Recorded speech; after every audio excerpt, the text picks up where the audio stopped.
আচ্ছা, তাহলে আজকের ক্লাসটা আমরা শুরু করছি। তো আমার কথা শোনা যাচ্ছে কি? হ্যাঁ দাদা, শোনা যাচ্ছে। বেশ। তো আমাদের যেটা পড়াতে হবে, মানে আমাকে যেটা পড়াতে হবে আর কি তোদের, তো এই দুটো পার্ট আমাকে পড়াতে হবে। একটা হচ্ছে রোটেশনাল ডাইনামিক্স আর একটা হচ্ছে ভ্যারিয়েশনাল ক্যালকুলাস ইন ফিজিক্স। তো মানে ক্লাসিক্যাল মেকানিক্স এর মধ্যে এই দুটো পার্ট আমাকে পড়াতে হবে। তো আমি যেটা শুরু করবো সেটা হচ্ছে ভ্যারিয়েশনাল ক্যালকুলাস ইন ফিজিক্স, সেটা দিয়ে আমরা শুরু করবো। আর আজকে আমরা মোটামুটি যতটা দেখবো সেটা হচ্ছে এই basic ideas of functional extremization of action as a basic principle in mechanics, আর জেনারেলাইজড কোঅর্ডিনেট এবং কনস্ট্যান্ট। এতদূর অব্দি আমরা মোটামুটি বলার চেষ্টা করবো। তো বুঝতেই পারছিস এতগুলো জিনিস আছে। তো ক্লাসটা হয়তো একটু বড় হতে পারে, তো তোরা ধৈর্য ধরে শুনিস, এটাই বলবো। বেশ। তো তাহলে আমরা আর আরেকটা পর হচ্ছে যে তোদের রেফারেন্স বই, তাই তো? রেফারেন্স বই তোরা দাদা প্রেজেন্টেশনটা দেখা যাচ্ছে না, কেটে গেল, বাট এইবার দেখা যাচ্ছে। দেখা যাচ্ছে? দেখা হ্যাঁ, এবার যাচ্ছে না দেখা দেখা যাচ্ছে। যাচ্ছে? আচ্ছা আচ্ছা।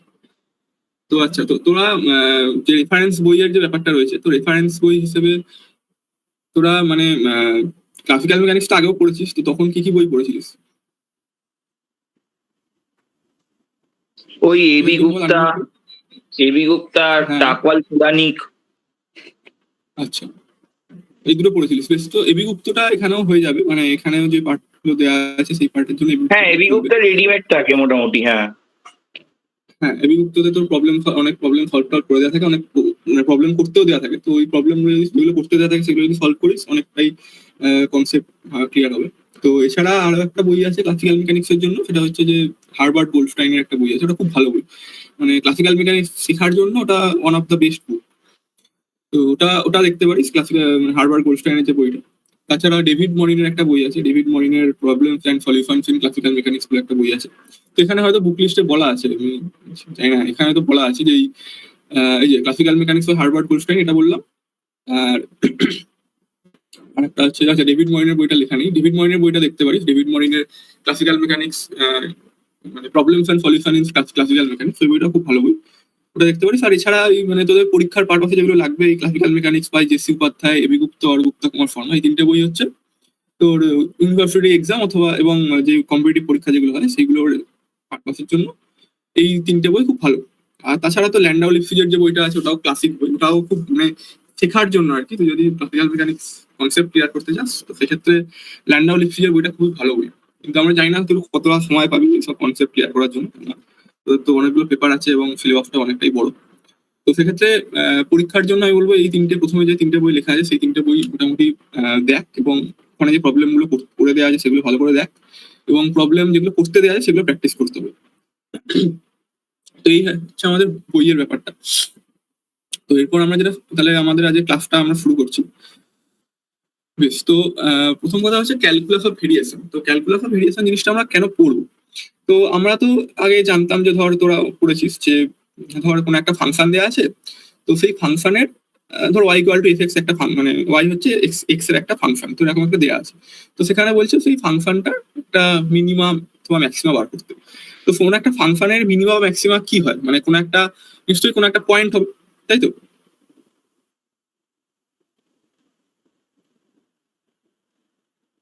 কেউ একজন বল আনমিউট করে, ঠিক বললাম কি ভুল বললাম? ধর একটা ফাংশন দেওয়া আছে F x equal to x cube minus x, এরকম কিছু একটা ফাংশন আছে। তো সেখানে তোকে যদি বলে যে এটার এক্সট্রিমাম ম্যাক্সিমাম বা মিনিমাম বার কর, তাহলে সেটা কি হবে? কোনো একটা পয়েন্ট হবে নিশ্চয়ই, একটা বা একাধিক পয়েন্ট হবে। হ্যাঁ কিন্তু ধর এবার তোকে বললো যে আমার কাছে দুটো পয়েন্ট আছে, তো দুটো পয়েন্ট ধর এ আর বি দুটো পয়েন্ট আছে, তো এ আর বি দুটো পয়েন্টে যে আমি ট্রাভার্স করতে হবে, এ আর বি আমি দুটো পয়েন্টে এ থেকে বিতে আমি ভিন্ন উপায় যেতে পারি, তাই তো? এ থেকে বিতে আমার যাওয়ার অনেকগুলো পাথ থাকতে পারে। তো এবার তোকে বললো যে কোন পাথটায় গেলে আমার মানে লিস্ট পাথ কোনটা হবে, এটা হচ্ছে আমার মানে কোন পাথটায় গেলে আমার ডিস্টেন্স মিনিমাম হবে বা কোন পাথে গেলে আমার টাইম মিনিমাম হবে। এইরকম দুটো মানে দুটো দুটো আমাদের স্ট্রেট লাইন, সেটা হচ্ছে তোর কার্টেসিয়ান কোঅর্ডিনেটে সেটা স্ট্রেট লাইন হবে। কিন্তু সবসময় আমরা দেখবো মানে অন্য কোঅর্ডিনেটের সিস্টেমে, যে ধর অন্য কার্ভিলিনিয়ার কোঅর্ডিনেট সিস্টেম যদি আমরা দেখি, তো সেক্ষেত্রে কিন্তু সবসময় স্ট্রেট লাইন হবে না, এটা কিন্তু অন্যরকম কিছু, মানে অন্য কোনো আর্ট বা কিছু হবে আর কি। তুই যখন তো ফার্ম্যাটস প্রিন্সিপাল পড়িয়েছিলে, হ্যাঁ, তখন সেক্ষেত্রে স্ট্রেট লাইন বলছে কি ওটা কি রেক্টিলিনিয়ার প্রপাগেশনের জন্য লাইটের? হ্যাঁ, তখন সেটা ছিল হচ্ছে কার্টেসিয়ান কোঅর্ডিনেট। মানে ফ্ল্যাট স্পেস টাইম, কোনো কার্ভেচার ছিল না। বুঝলাম।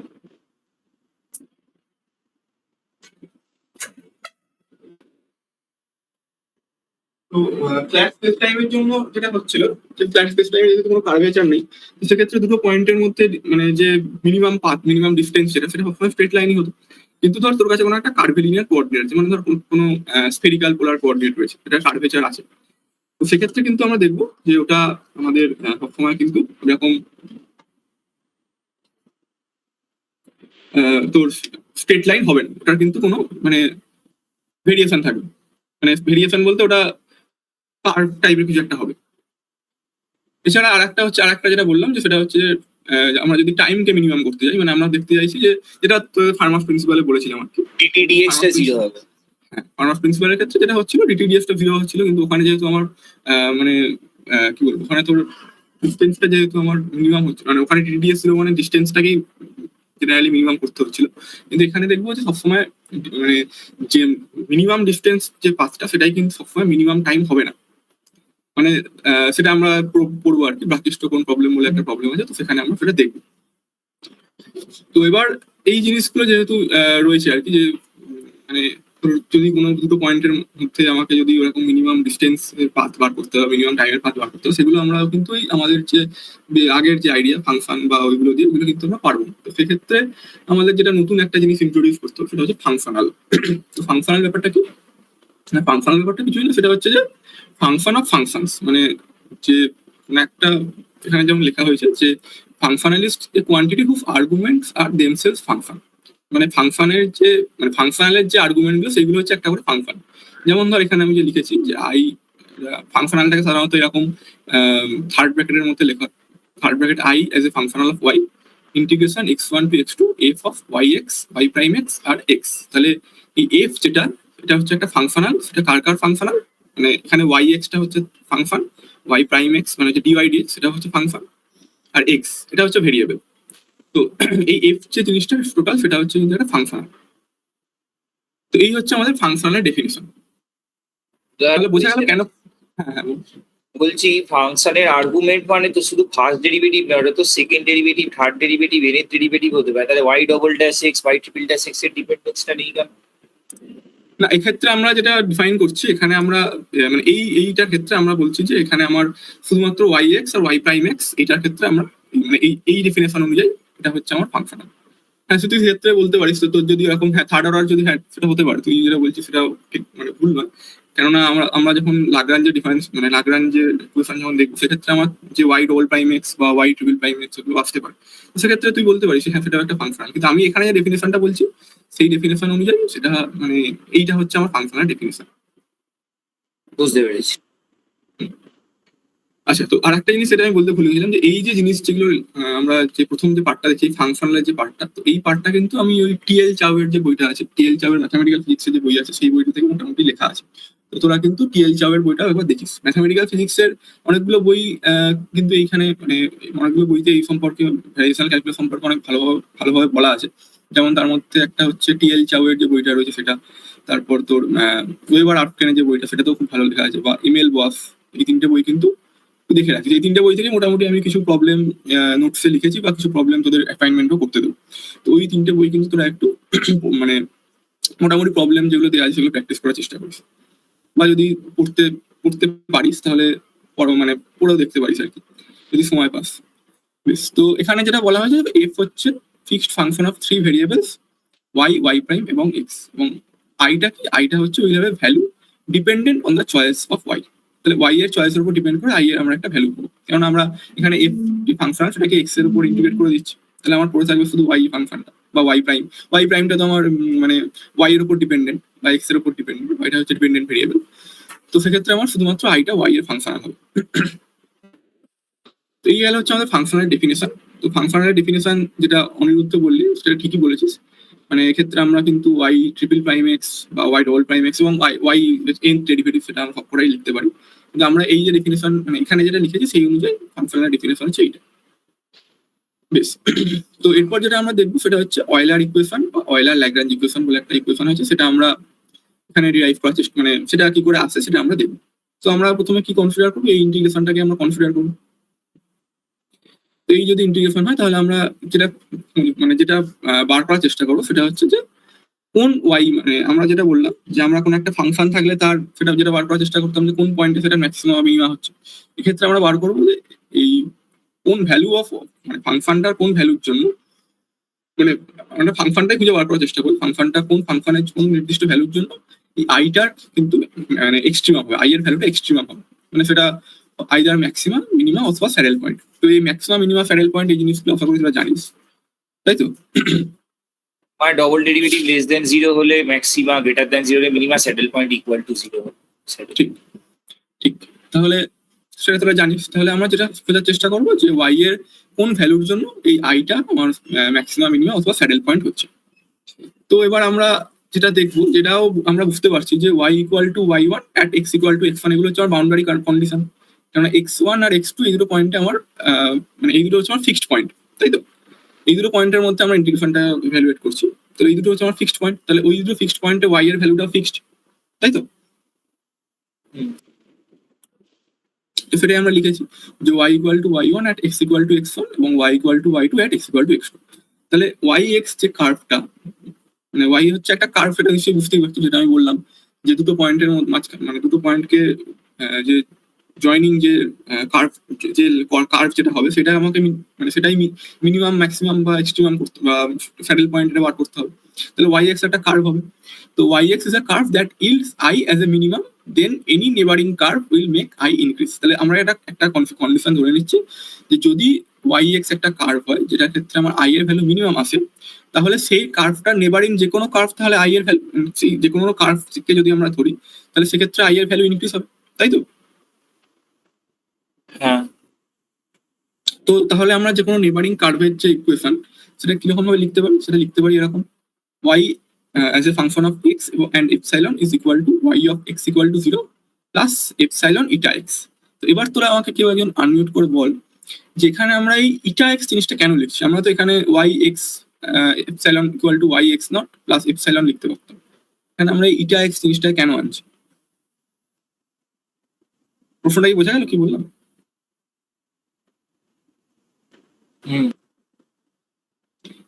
কেউ একজন বল, মানে কি মনে হচ্ছে তোদের, বল এটা এক্সটা আনার কি দরকার ছিল? আমরা তো শুধুমাত্র Y x x comma 0 plus epsilon এখানে লিখতে পারতাম। এপসাইলনটা হচ্ছে একটা কনস্ট্যান্ট।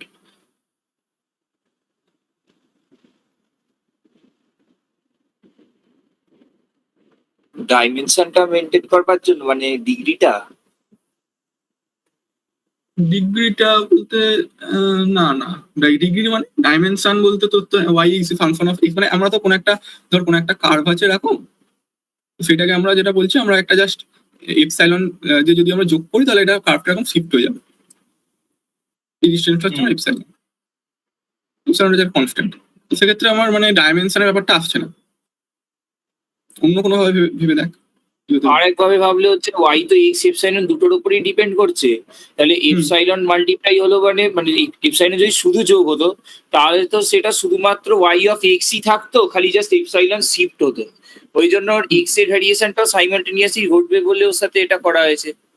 না, Y as a function of X এপসাইলনটাকে আমরা এরকম লিখতে পারি না, Y X comma 0 plus epsilon, কেন সেক্ষেত্রে তো ওয়াই এর ভ্যালুটা এপসাইলনের উপর ডিপেন্ড করছে না। আমরা এটা এক্সটাকে যদি বাদ দিয়ে লিখি, তুই যেটা বললি যে আমরা Y equal to Y X এপসাইলনটাকে এরকম লিখতে পারি, ওয়াই এক্স 0 প্লাস এটা লিখতে পারি। সেক্ষেত্রেও কিন্তু আমার এই এপসাইলনের উপরে ওয়াই এর ভ্যালুটা, ওয়াই এক্স এপসাইলন এটার ভ্যালু কিন্তু ডিপেন্ড করছে। এমন নয় যে তাহলে এই ইটা এক্সটা আনার প্রয়োজন পড়ছে কেন? ইটা এক্সটা কি y dash x comma 0? Eta এক্সটা ওয়াই ড্যাশ এক্স কমা 0, মানে তারপরে কি epsilon square by 2 factorial into মানে তুই বলিস Taylor series expansion. Taylor series expansion ব্যাপারটা বলছিস। হ্যাঁ, মানে সেরকম তুই ভাবতে পারিস, কিন্তু ব্যাপারটা হচ্ছে ইটা এক্সটা আমি কেন আনছি, মানে আমি টেলর সিরিজ এক্সপেনশনে যদি করি তাহলে আমার এই জিনিস মানে ডিওয়াই ডিএক্স মানে এট এক্স ইকুয়াল টু 0 এটা আনার প্রয়োজন পড়ছে কেন? সেই অয়েলার ইকুয়েশনে করেছিলাম না সেই নিউমেরিক্যাল অ্যানালিসিস একটা ওরকম টাইপেরই, খালি এখানে দুটো ভ্যারিয়েবল মনে হচ্ছে, ওই জন্য বুঝতে পারছি না কিভাবে এগোবো, মানে সেই না, আমি যেটা বললাম, ধর তুই এই ছবিটা থেকে ভাবার চেষ্টা কর যে এখানে একটা পয়েন্ট আছে, এটা হচ্ছে x1 y1 পয়েন্ট, এটা হচ্ছে x2 y2 পয়েন্ট। হ্যাঁ তো এই দুটো পয়েন্ট তো আমার ফিক্সড, তাই তো? হুম। তো আমি যাই কার্ভ টানি না কেন, আমাকে এই দুটো পয়েন্ট আমাকে আসতেই হবে।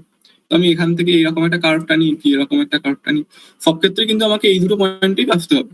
কিন্তু আমি যদি শুধু এপসাইলন দিয়ে আমি যোগ করে দিই, তাহলে কি আর আমরা এই দুটো পয়েন্টে ফিরে আসতে পারবো? এটা তো অন্য কোনো পয়েন্ট হয়ে যাচ্ছে, ইনিশিয়াল কন্ডিশনটা চেঞ্জ হয়ে যাচ্ছে না? এটা চেঞ্জ হয়ে যাচ্ছে। Prime y prime x prime x double prime y double prime এরকম কি হয়ে যাচ্ছে। তাহলে যেটা হচ্ছে যে আমরা মানে যদি এপসাইলন দিয়ে জাস্ট যোগ করে দিই, তাহলে আমার কার্ভটা জাস্ট একটা কনস্ট্যান্ট দিয়ে শিফট হয়ে যাবে। তাহলে আমার ইনিশিয়াল কন্ডিশন কিন্তু আর ফিক্সড থাকছে না। ইনিশিয়াল পয়েন্ট মানে ইনিশিয়াল নয়, সরি, বাউন্ডারি কন্ডিশন কিন্তু আর ফিক্সড থাকছে না। সেক্ষেত্রে বাউন্ডারি কন্ডিশনগুলো চেঞ্জ হয়ে যাচ্ছে। তো সেই জন্য আমাদের এখানে ইটা এক্স জিনিসটাকে, যেটা তুই বলি ইটা এক্সটা, হ্যাঁ খানিকটা ওই ডিভাইড এক্স মানে অ্যাট এক্স ইকুয়াল টু 0, সেটাই জাস্ট আমরা লিনিয়ার অর্ডার মানে ফার্স্ট অর্ডার টা নিয়ে কাজ করছি। তো ইটা এক্সটার কি কন্ডিশন হবে না, ইটা এক্সটার কন্ডিশন হচ্ছে ইটা এক্স এর উপরে যে কনস্ট্যান্ট রিলেশন থাকবে সেটা হচ্ছে at x equal two x1 এবং at x equal two x2 এটা আমার 0 দেবে। তাহলে আমার কার্ভটা কি হচ্ছে না, যে নেবারিং কার্ভ যেটা, সেই নেবারিং কার্ভটা কিন্তু এই তোর x1 আর x2 এই মানে x1 y1 x2 y2 এই দুটো পয়েন্টকেই মানে যোগ করছে, কানেক্ট করছে, তাই তো? এখানে ছবিটা আঁকা হয়েছে। দাদা একটা কোয়েশ্চেন আছে, বলছি নেবারিং কার্ভের কনসেপ্টটা বুঝতে পারিনি, আবার বলবে? নেবারিং কার্ভের কনসেপ্টটা কি, মানে আমরা যেটা বললাম যে ধর x1 y1 আর x2 y2 এই দুটো পয়েন্ট আছে। তো এই দুটো পয়েন্টের মধ্যে আমরা যে আই ইন্টিগ্রেশন যেটা রয়েছে, যে ইন্টিগ্রেশনটা আমরা দেখালাম, এই ইন্টিগ্রেশনটা আমরা ইভ্যালুয়েট করতে চাই। তো এবং এই ইন্টিগ্রেশনটা আমরা ইভ্যালুয়েট করতে চাই এবং দেখতে চাই যে y এর কোন ভ্যালুর জন্য, মানে y হচ্ছে একটা ফাংশন, তো কোন y এর কোন ভ্যালুর জন্য আমার এই i এর ভ্যালুটা মিনিমাম হবে। তাই বোঝা গেল এটা? হ্যাঁ। তো যদি আমি বলে দিচ্ছি যে এই y x, 0 এই ভ্যালুর জন্য, এই যে কার্ভটার জন্য আমার i এর ভ্যালুটা মিনিমাম হচ্ছে, এটা আমি বলে দিচ্ছি, এটা আমি ধরে নিচ্ছি। এই যে কার্ভটা আমি এঁকেছি, এই কার্ভটার জন্য আমি ধরছি যে আমার এই কার্ভটার জন্য আমার তো i এর ভ্যালু মিনিমাম হচ্ছে, ঠিক? হ্যাঁ। তো সেটা যদি হয়, তাহলে এর নেবারিং যে কোনো কার্ভ যদি আমি আঁকি, ধর এখানে আমি এই কার্ভটা এঁকেছি বা এর উপরে যদি কোনো কার্ভ আঁকি, তো সেই তার জন্য খুবই সামান্য ডিসটেন্সে ইনক্রিজ হবে, i এর ভ্যালুটা ইনক্রিজ হবে, হ্যাঁ হ্যাঁ হ্যাঁ। কারণ i এর ভ্যালুটা y x এর জন্য মিনিমাম ছিল। আবার ডিক্রিজও তো করতে পারে। কি করে ডিক্রিজ করবে? i এর ভ্যালুটা তো মিনিমাম, তো মিনিমাম আবার কি করে ডিক্রিজ করবে? ও না, মিনিমাম হলে তার হ্যাঁ তাহলে ইনক্রিজ করবে। মিনিমাম হলে ইনক্রিজ করবে। তাহলে আমরা যে কোনো একটা নেবারিং কার্ভ কনসিডার করছি, যেটার জন্য i এর ভ্যালুটা সামান্য এপসাইলন ইটা এক্স এই অর্ডারে ইনক্রিজ হচ্ছে, এবং ইটা এক্স এর উপর কনস্ট্যান্ট রিলেশন আমি ধরছি যে at x equal two x1 এবং at x equal two x2 তার ভ্যালু হচ্ছে 0। বুঝতে পেরেছি। বলছি ইটা এক্সটা কি মানে যে কোনো ফাংশন হতে পারে? যে কোনো বাউন্ডারিতে তো থাকবে ওই x1 আর x2 তে 0 বুঝলাম, কিন্তু মানে আপনার যা ইচ্ছে ফাংশন কি টেক আপ করতে পারবে? যা ইচ্ছে ফাংশন বলতে জেনারেলি এটা যেটা অনিরুদ্ধ বলছিল যে এটা হচ্ছে তোর ইটা এক্সটা সাধারণত ওই ডিওয়াই ডিএক্স, মানে বুঝতে পারছিস, কারণ এটা একটা টেলর সিরিজ এক্সপ্যানশন হচ্ছে, তাই তো? y x equal to 0 plus epsilon eta x. তাহলে বুঝতে পারছিস ইটা এক্সটা ওই মানে ডিওয়াই ডিএক্স তার মতো কাজ করে, dy dx at x equal x1 x2 equal to 0 এটার মতো কাজ করছে। আর যেটা এপসাইলন লিখেছে ওটা কনস্ট্যান্ট বলে? ওটা কনস্ট্যান্ট, ওটা যে কোনো একটা, ওটা কোনো মানে x এর উপর কোনো ডিপেন্ডেন্সি নেই। আর এপসাইলন ভ্যালুটা টেন্ডস টু 0, তো মানে ফর হায়ার অর্ডার টার্মস গুলো এই জন্য আমরা নেগলেক্ট করি। হ্যাঁ, মানে ফার্স্ট আমরা ওই টার্মটা এপসাইলন স্মল টার্ম, ওই জন্য হায়ার অর্ডার টার্মগুলো আমরা নেগলেক্ট করছি, মানে অর্ডার অফ এপসাইলন অবধি আমরা যাচ্ছি, অর্ডার অফ এপসাইলন স্কোয়ার থেকে আমরা নেগলেক্ট করছি। বুঝতে পেরেছি। বেশ, তাহলে আমাদের যে ইন্টিগ্রেশন যেটা ছিল, যেটা আগে ছিল হচ্ছে y এর ফাংশনাল, তো এটা এখন যেহেতু আমি এপসাইলন অর্ডারে মানে এপসাইলন দিয়ে আমি জাস্ট শিফট করেছি, তাহলে এটা এপসাইলনের একটা ফাংশন হয়ে যাচ্ছে। তাহলে এপসাইলনের ফাংশনাল যদি হয়, তাহলে ইন্টিগ্রেশনটা কি হয়ে যাচ্ছে, x1 to x2 f functional of y of x comma epsilon y prime of x comma epsilon এবং x। তাহলে আইটা কি হচ্ছে না, i becomes a functional of epsilon rather than a functional of y। তাহলে আইটা এপসাইলনের ফাংশনাল হয়ে যাচ্ছে, তাহলে আইটা যদি এপসাইলনের ফাংশনাল হয় তাহলে এবার আমাদের কি দরকার, আমাদের দরকার হচ্ছে আই এর স্টেশনারি ভ্যালু। তো এবার দেখতে পাচ্ছি সেখানে আইটা কিন্তু আর ওয়াই এর ফাংশনাল নয়, এটা হচ্ছে এপসাইলনের ফাংশনাল। তাহলে এপসাইলনের ফাংশনাল যদি হয় তাহলে আই এর স্টেশনারি ভ্যালু বার করতে গেলে আমাকে কি করতে হবে, del I del epsilon at epsilon equal to 0 সেটাকে আমাকে 0 পুট করতে হবে। এটা হচ্ছে আমার কন্ডিশন। এটা কি বোঝা গেল? কি করে এলো এটা? বুঝে গেছি। বেশ, তাহলে আমার কি জানি, আমার এফটা তো আমি জানি, এফ হচ্ছে এইগুলোর functional, y as a function of x epsilon, y prime as a function of x x epsilon এবং এক্স, এগুলোর ফাংশনাল হচ্ছে আমার ওয়াই। তাহলে ডিএফ করলে আমি কি পাবো, না ডিএফ করলে আমি এরকম পাবো, তাই তো, del F del y dy, জানি সেটা নিশ্চয়ই। তাহলে এবার যদি আমি ডেল এফ ডেল এপসাইলন করি তাহলে কি হবে, এরকম হবে, del F del y del epsilon, del F del Y prime del epsilon, del F del x del epsilon. এবার ডেল এক্স ডেল এপসাইলনটা কি হবে, ডেল এক্স ডেল এপসাইলন হচ্ছে 0, কারণ এপসাইলনটা তো এক্স ইন্ডিপেন্ডেন্ট, তাই তো, এপসাইলন তো এক্স এর উপর ডিপেন্ড করছে না। দাদা ডেল এপসাইলনটা যখন অপারেট করা হলো বোথ সাইডে, হ্যাঁ। ওটা ডেল এফ ডেল ওয়াই কে কেন ডবল ডেরিভেটিভে অপারেট করলো না আরেকবার? ডেল এফ ডেল ওয়াই কে না, ডেল এফ ডেল ওয়াই কেন ডবল ডেরিভেটিভ অপারেট করবে, আমি তো এখানে ডিএফটাকে তো আমি এরকম ভাবে ভেঙে নিয়েছি না, del F del y dy del F del Y prime dy prime del F del x dx. তাহলে আমি যখন এপসাইলনটা অপারেট করবো, এপসাইলনটা মানে কার ফাংশন, মানে ওয়াইটা হচ্ছে এপসাইলনের ফাংশন, তাই না, ও ওয়াইটা আচ্ছা হচ্ছে আচ্ছা এক্স এপসাইলনের ফাংশন। তাহলে del F del y del epsilon partial derivative, হ্যাঁ হ্যাঁ del Y prime del epsilon, এখানে ডেল এক্স ডেল এপসাইলন। তাহলে যেহেতু এক্সটা এপসাইলনের উপর ডিপেন্ড করছে না, তাহলে ডেল এক্স ডেল এপসাইলন হচ্ছে আমার 0। হ্যাঁ। তাহলে শুধু পড়ে থাকছে কোনটা, না এই দুটো পার্ট পড়ে থাকছে, del F del y del epsilon plus del F del Y prime del epsilon. তাহলে এবার আমি যদি এটাকে বসিয়ে দিই এই ইন্টিগ্রেশনটাতে, এটা ছিল হচ্ছে আমার এই ইন্টিগ্রেশনটাকে আমি ডেল ওয়াই ডেল এপসাইলন করছি, পার্সিয়াল ডেরিভেটিভ করছি এপসাইলন রেসপেক্টে, সেটা করলে আমার কি আসবে, মানে এরকম কিছু একটা আসবে, ডেল আই ডেল এপসাইলন সমান হচ্ছে এইটা। তো এবার ডেল ওয়াই ডেল এপসাইলনটা কত হবে, না ডেল ওয়াই ডেল এপসাইলন আমরা এখান থেকে যদি দেখি, ডেল ওয়াই ডেল এপসাইলন কত আসবে এখান থেকে, কেউ একজন বল আনমিউট করে।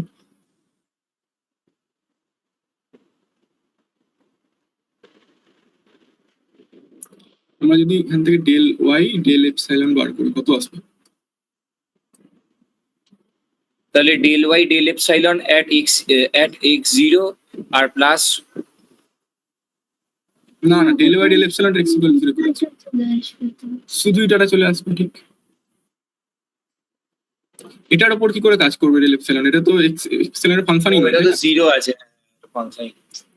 শুধুমাত্র এইটার উপর কাজ করবে, আমাকে এপসাইলন ডেরিভেটিভ করে শুধু এটাটা বেরোবে, তো সেটাই আমরা লিখেছি এখানে,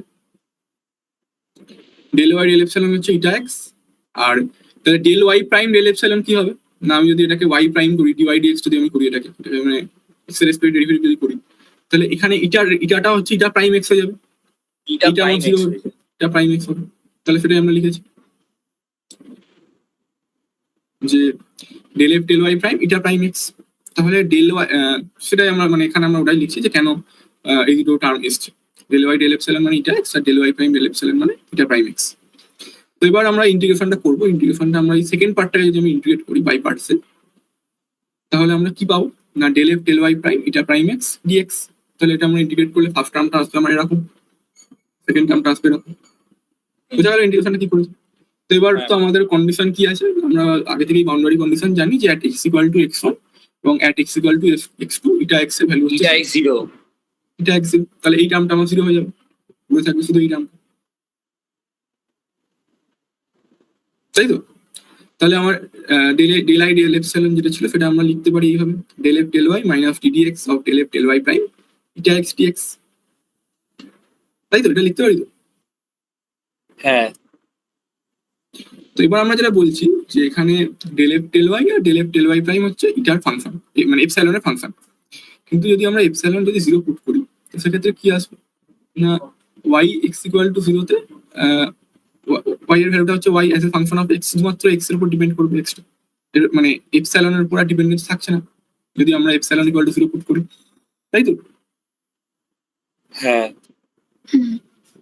তো সেটা যদি হয় তাহলে এপসাইলনের উপর যদি ডিপেন্ডেন্স না থাকে তাহলে del I del epsilon at epsilon equal to 0 সেটাতে কি হবে, সেটার ভ্যালু হবে 0, এটা আমাদের কন্ডিশন ছিল 0 হবে।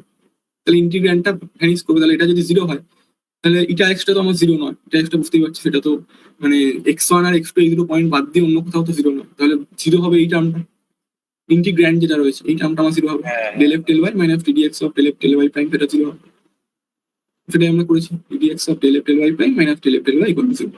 তো এই যে ইকুয়েশন যেটা আমরা পেলাম, তো এই ইকুয়েশনটাই হচ্ছে আমার Euler Lagrange equation, which gives yx for which I is extremum।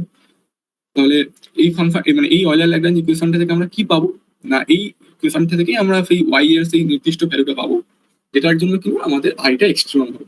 তাহলে তোকে যদি এরকম একটা কোনো ইন্টিগ্রেশন দিয়ে দেয়, মানে আমরা এটা পরে আমরা মানে কিছু এক্সাম্পলে দেখবো, ব্যাপারটা হচ্ছে তোকে যদি কিছু ইন্টিগ্রেশন তোকে যদি দিয়ে দেয়, একটা ইন্টিগ্রাল অফ সাম দিল যে integration of some square root of Y prime square plus Y square plus x এরকম কিছু একটা দিয়ে দিল ইন্টিগ্রেশন দিয়ে, বললো তোকে যে ওয়াই এর এক্সট্রিম মানে ওয়াই এর সেই ভ্যালুটা বার করো যেটার জন্য আইটা এক্সট্রিমাম হবে। তখন তাহলে কি করতে হবে বুঝতে পারছিস, তাহলে তোর ফাংশনাল যেটা সেটা হচ্ছে ইন্টিগ্রেশনের ভেতরে যে টার্মটা রয়েছে, এখানে আমি যেটা বললাম যে এরকম কিছু sum over integration of Y prime square plus Y square, Y প্রাইমটা হচ্ছে ডিওয়াই ডিএক্স। ধর এখানে তোকে বললো এই ইন্টিগ্রেশনটা করো, ইন্টিগ্রেশনটার জন্য তোর কত মানে ওয়াই এর কোন ভ্যালুর জন্য ইন্টিগ্রেশনটার ভ্যালু এক্সট্রিমাম হবে এটা বার করো। তাহলে তোকে কি করতে হবে না, তোকে তাহলে এইটা বার করতে হবে, এই ইকুয়েশনটা দেখতে হবে, এই ইকুয়েশনটা তোকে লিখতে হবে। এখানে বুঝতেই পারছিস তোর এফ যেটা ফাংশনাল যেটা সেটা কোনটা হচ্ছে, সেটা হচ্ছে এইটা square root of Y prime square plus Y square, এটা হচ্ছে তোর ফাংশনাল। y প্রাইম মানে তো ডিভাই ডিএক্স এর হোল স্কয়ার, তাই তো? ওয়াই প্রাইম মানে ডিভাইড এক্স হোল স্কোয়ার, ঠিক। তো y prime square plus Y square এটা হচ্ছে তোর ফাংশনাল। তাহলে তুই জাস্ট কি করবি না, এই ইকুয়েশনটা পুট করবি, পুট করে ওয়াই এর ভ্যালুটা বার করবি, তো সেটাই হচ্ছে তোর ওয়াই এর সেই নির্দিষ্ট ভ্যালু যেটার জন্য আই এর ভ্যালুটা এক্সট্রিমাম হবে। বোঝা গেল তাহলে প্রবলেমের ক্ষেত্রে কি করতে হবে। এখান থেকে কিন্তু অনেক ধরনের প্রবলেম হয়, তো আমি যেটা বলবো যে যে বইগুলো বললাম সেই বইগুলোর প্রবলেমগুলো কিন্তু তোরা একটু প্র্যাকটিস করবি। আমিও মানে এটা এই পার্টটা হয়ে যাওয়ার পরে একটা অ্যাসাইনমেন্ট দেবো, সেই অ্যাসাইনমেন্টের প্রবলেমগুলো কিন্তু তোরা একটু দেখে রাখিস, মানে ওখানে কিন্তু এখান থেকে অনেক ধরনের প্রবলেম আসতে পারে, এবং এটা হচ্ছে মানে এই জিনিসটা হচ্ছে খুব ইম্পর্টেন্ট একটা কনসেপ্ট। এবং পরবর্তীকালে তোরা যদি ফিজিক্স নিয়ে হায়ার স্টাডিজে যাস, সেখানে কোয়ান্টাম ফিল্ড থিওরি বা এটা হচ্ছে মানে এটা বলতে পারিস তুই ক্লাসিক্যাল ফিল্ড থিওরির মানে শুরুর দিকটা আর কি। তো কোয়ান্টাম ফিল্ড থিওরিতে কিন্তু এই মানে লাগরাঞ্জিয়ান বা হ্যামিল্টনিয়ান এইগুলো লেখা কিন্তু খুব ইম্পর্টেন্ট। মানে আমরা পরে দেখবো যে আমরা এটা তো জাস্ট এখান থেকে যে অয়লার ল্যাগ্রাঞ্জ ইকুয়েশন যেটা লিখছি সেখান থেকে আমরা লাগরাঞ্জিয়ান ফর্মুলেশনে আসতে পারি। এরপরে আমরা যেটা দেখবো সেটা হচ্ছে যে লাগরাঞ্জিয়ান ফর্মুলেশন থেকে আমরা হ্যামিল্টনিয়ান ফর্মুলেশনেও যেতে পারি। তো সেই হ্যামিল্টনিয়ান ফর্মুলেশন যেটা সেটা কিন্তু আমাদের ক্লাসিক্যাল মেকানিক্স থেকে আমরা যদি কোয়ান্টাম মেকানিক্সে যেতে চাই, এবং সেই হ্যামিল্টনিয়ান ফর্মালিজম দিয়ে কিন্তু ক্লাসিক্যাল মেকানিক্স থেকে আমরা কোয়ান্টাম মেকানিক্সে যেতে পারি, বা পরবর্তীকালে আমরা যখন স্ট্যাটিস্টিক্যাল মেকানিক্স পড়বো তো সেখানেও দেখবো কিন্তু এই হ্যামিল্টনিয়ান ফর্মালিজম কিন্তু আমার কাজে লাগছে। তো এইটা কিন্তু সেই মানে জাস্ট এটা কিন্তু বেস ওই মানে ক্লাসিক্যাল ফিল্ড থিওরির যে শুরুর দিকটা, তো এই জিনিসটা কিন্তু তোকে ভালো করে বুঝতে হবে এবং অনেক প্রবলেম প্র্যাকটিস করতে হবে। প্রবলেম প্র্যাকটিস করলে কিন্তু জিনিসগুলো তোর আয়ত্তে আসবে, না হলে কিন্তু শুধুমাত্র থিওরি দেখে গেলে ওপর দেখে গেলে কিন্তু প্রবলেম আছে, মানে সমস্যা হবে। পরীক্ষায় কিন্তু যে কোনো পরীক্ষায় বল না কেন, সেই এক্সাম মানে কম্পিটিটিভ পরীক্ষাই বল বা ইউনিভার্সিটি পরীক্ষাই বল, সব জায়গাতে কিন্তু এখান থেকে প্রবলেমই দেবে। তো এই প্রবলেমগুলো কিন্তু তোদেরকে ভালো করে প্র্যাকটিস করে রাখতে হবে। বা এই থিওরি যেটা পার্টটা সেটা বললাম সেটা ঠিক আছে, তোরা হয়তো ভালো করে বুঝতে পেরেছিস। তো এখান থেকে কি কি প্রবলেম হয় সেগুলো আমরা এবার পরে ডিসকাস করবো। তো এরপর এখান থেকে আরো আমরা কিছু এর অ্যাপ্লিকেশন দেখতে পারি। যেমন ধর আমরা এই যে ইকুয়েশন নাম্বার 2 যেটা লিখলাম, এই যে ইকুয়েশনটা অয়লার ল্যাগ্রাঞ্জ ইকুয়েশন, সেটাকে আমরা এই আকারেও লিখতে পারি যে ddx of f minus y prime del f del y prime minus del f del x equal to 0। এই আকারেও আমরা এই ইকুয়েশন নাম্বার 2 কে লিখতে পারি। তো আমরা কি করে লিখতে পারি এটার প্রুফ যেটা সেটা আমরা দেখবো এবার। তো দেখ আমরা কি বলছি না, df টাকে আমরা এরকম ভাবে লিখেছিলাম আগে, তাই তো? del f del y dy plus del f del y। ওখানে আমরা আগেরটা ক্ষেত্রে যেটা করলাম del f del epsilon করেছিলাম, কিন্তু আমরা এখানে করছি df dx, মানে টোটাল ডেরিভেটিভ করছি, ঠিক? তো টোটাল ডেরিভেটিভ যদি আমরা করি তাহলে কি পাবো, del f del y dy dx plus del f del y prime dy prime dx plus del f del x, তাই তো? হ্যাঁ। তো এবার আমরা যেটা দেখবো আমাকে এইখানে কি আছে না, এখানে আছে যে ddx of f minus y prime del f del y prime. তো আমি সেটাই করছি এখানে ddx of f minus y prime del f del y prime. তো এটা যদি আমি ইভ্যালুয়েট করি তাহলে কি আসবে না, এটা আসবে del f del y dy dx plus del f del y prime dy prime dx। এটা স্পষ্ট লাগছে আর কি, তো আমি এখানে লিখে দিয়েছি যেটা হচ্ছে dy prime dx plus del F del x, মানে জাস্ট ডিএফ ডিএক্সটা আমরা ও বার আর করলাম। তারপরের টার্মটা ইউভি করে ডেরিভেটিভ করা তারপর হয়েছে। টার্মটা এটা হবে, ঠিক ঠিক। তো এবার দেখ এখানে কি কি টার্ম কেটে যাচ্ছে, না এই দুটো টার্ম আমার কেটে যাচ্ছে, শুধু পড়ে থাকছে কোন টার্মটা, না Y prime del F del Y পড়ে থাকছে, plus del F del X পড়ে থাকছে, minus Y prime DDX of del F del Y prime, এই টার্মগুলো আমার পড়ে থাকছে, তাই তো? হ্যাঁ বেশ, তাহলে আমাকে কি করতে হবে, না ডিডিএক্স অফ এটা minus del F del X করতে হবে। তো ডেল এফ ডেল এক্স যদি করি তাহলে আমার এই পার্টটা 0 হয়ে যাচ্ছে, তাহলে পড়ে থাকছে কি, না পড়ে থাকছে শুধু ওয়াই প্রাইম কমন নিলে del F del Y minus ddx of del F del Y prime equal to 0, এটা পড়ে থাকছে। তাহলে ওয়াই প্রাইমটা আমার নট ইকুয়াল টু 0, তাহলে কি পাচ্ছি আমি, del F del Y minus ddx of del এই এফ ডেল পার্টটা ওয়াই। বুঝতে পারলাম না হিন্সের আগে থেকে, মানে হিন্সটা এলো কি, কোনখানটা? হেন্স লেখা ডিডিএক্স অফ ডি মাইনাস। আচ্ছা আচ্ছা এটা এটা আচ্ছা, DDX of F minus Y prime del F del Y prime আমরা কত পেয়েছি, এটা আমরা পেলাম এই ভ্যালুটা, হ্যাঁ পেলাম। তাই তো? তো এখান থেকে আমার কি করতে হবে, না ডেল এফ ডেল এক্স বাদ দিতে হবে, কেননা আমার ফর্মটা এরকম আছে। ও হ্যাঁ হ্যাঁ তাহলে ডেল এফ ডেল এক্স যদি আমি বাদ দিই, তাহলে এখানে ডেল এফ ডেল এক্স একটা আছে, তাহলে এই ডেল এফ ডেল এক্স আর এই del F del X cancel হয়ে যাবে, হ্যাঁ তাহলে শুধু পড়ে থাকছে কোনটা, ওয়াই প্রাইম যদি আমি common del F del Y minus ddx of del F del Y prime equal to 0, এটা পড়ে থাকছে। তো ওয়াই প্রাইম তো হচ্ছে আমার নট ইকুয়াল টু 0, তাহলে এইটা এই যে পার্টটা রয়েছে সেই পার্টটা হচ্ছে আমার 0 হবে, তো সেটাই হচ্ছে আমার অয়েলার ল্যাগ্রাঞ্জ ইকুয়েশন। হ্যাঁ বুঝতে পেরেছি। তাহলে এই যে অয়েলার ল্যাগ্রাঞ্জ ইকুয়েশন সেটাকে আমরা এই আকারেও লিখতে পারি, এই ফর্মে আমরা কিন্তু লিখতে পারি। তো এটা কিন্তু প্রুফ করতে দিতে পারে যে এরকম দেখাও যে এটাকে আমরা বলতে পারি যে এটা হচ্ছে আমার অয়েলার ল্যাগ্রাঞ্জ ইকুয়েশনের একটা অল্টারনেটিভ ফর্ম। তো এটা তোরা একটু দেখে রাখিস ইন দ্য সেন্স প্র্যাকটিস করে রাখিস। বেশ, তো এরপর যেটা আরেকটা জিনিস রয়েছে সেটা হচ্ছে যে যদি আমরা এতক্ষণ পর্যন্ত যেগুলো কনসিডার করলাম ফাংশনাল যেগুলো, সেগুলো ডিপেন্ডেন্সটা কার উপর ছিল, না ওয়াই ওয়াই প্রাইম এবং এক্স এইগুলোর উপর ডিপেন্ড করছিল। এবার যদি এখানে বলে যে if F does not contain x explicitly, তাহলে এফ এর মধ্যে যদি এক্স এক্সপ্লিসিটলি না থাকে, তো এক্সপ্লিসিটলি আর ইমপ্লিসিট এই জিনিসগুলো সম্পর্কে তোরা নিশ্চয়ই জানিস, তাই তো? একবার বলে দেবে। আচ্ছা, তো ধর এরকম কোন একটা ফাংশন আছে, ধর Y is a function of X, এটা হচ্ছে তোর এখানে তোর ডিপেন্ডেন্সটা হচ্ছে তোর কি বলবো, এটা হচ্ছে তোর form C of X square এরকম আকারে তোর ডিপেন্ডেন্স রয়েছে। তো বুঝতে পারছিস ওয়াইটা হচ্ছে এই এক্স এর উপরে, মানে তোর এই এক্সেস মানে এক্স এর উপরে এক্সপ্লিসিটলি ডিপেন্ড করছে, তাই না? কেননা ওয়াইটা হচ্ছে ওয়াই এর এক্সপ্রেশনের মধ্যে সি অফ এক্স স্কোয়ার এই জিনিসটা রয়েছে। তো এবার আমি যদি এই জিনিসটাকে আমি যদি এই ফাংশনালের ক্ষেত্রে লিখি, ফাংশনালের ক্ষেত্রে তো আমি এরকম একটা লিখলাম, ফাংশনালটা হচ্ছে sum Y prime square Y square plus X. তো এরকম যদি আমি লিখি, তো সেক্ষেত্রে দেখ এখানে এফটা কিন্তু এরকম এফটা কিন্তু এখানে এই এক্স এর উপর এক্সপ্লিসিটলি ডিপেন্ড করছে, মানে এফ এর এক্সপ্রেশনের মধ্যে কিন্তু এক্সটা এক্সপ্লিসিটলি আমরা দেখতে পাচ্ছি। কিন্তু যদি ধর এরকম হয় যে এই এক্সটা আমার না থাকে, শুধু Y prime square plus Y square থাকে, যেখানে ওয়াইটা হচ্ছে এক্স এর যে কোনো ফাংশন, কিন্তু কোন কি ফাংশন সেটা আমরা জানি না। মানে এখানে আমি যেমন জানি যে ওয়াইটা হচ্ছে এখানে সি অফ এক্স স্কোয়ার এরকম ভাবে ডিপেন্ড করছে, কিন্তু এখানে ওয়াই এর যে ফাংশনাল ডিপেন্ডেন্স সেটা আমরা কিন্তু কিছু জানি না। আমরা জাস্ট বলছি যে ওয়াইটা হচ্ছে যে কোনো সাম আরবিট্রারি ফাংশন অফ এক্স, মানে ওয়াই এর ভিতরে এক্সট্রা ঢুকে রয়েছে, তাহলে ওটা ইমপ্লিসিট। ওয়াই এর ভেতর এক্সপ্লিসিট এক্সট্রা ঢুকে রয়েছে, তাহলে ওয়াইটা হচ্ছে ইমপ্লিসিট, এক্সটা হচ্ছে ইমপ্লিসিট ফাংশন, মানে ওয়াইটা হচ্ছে ইমপ্লিসিট ফাংশন অফ এক্স বা এফটা হচ্ছে এক্স এর ইমপ্লিসিট ফাংশন অফ। কিন্তু যদি আমার এখানে এক্সট্রা আলাদাভাবে থাকে, এক্সপ্রেশনের মধ্যে এক্সট্রা আলাদাভাবে থাকে, তাহলে আমরা বলবো যে এফটা হচ্ছে এক্স এর এক্সপ্লিসিট ফাংশন।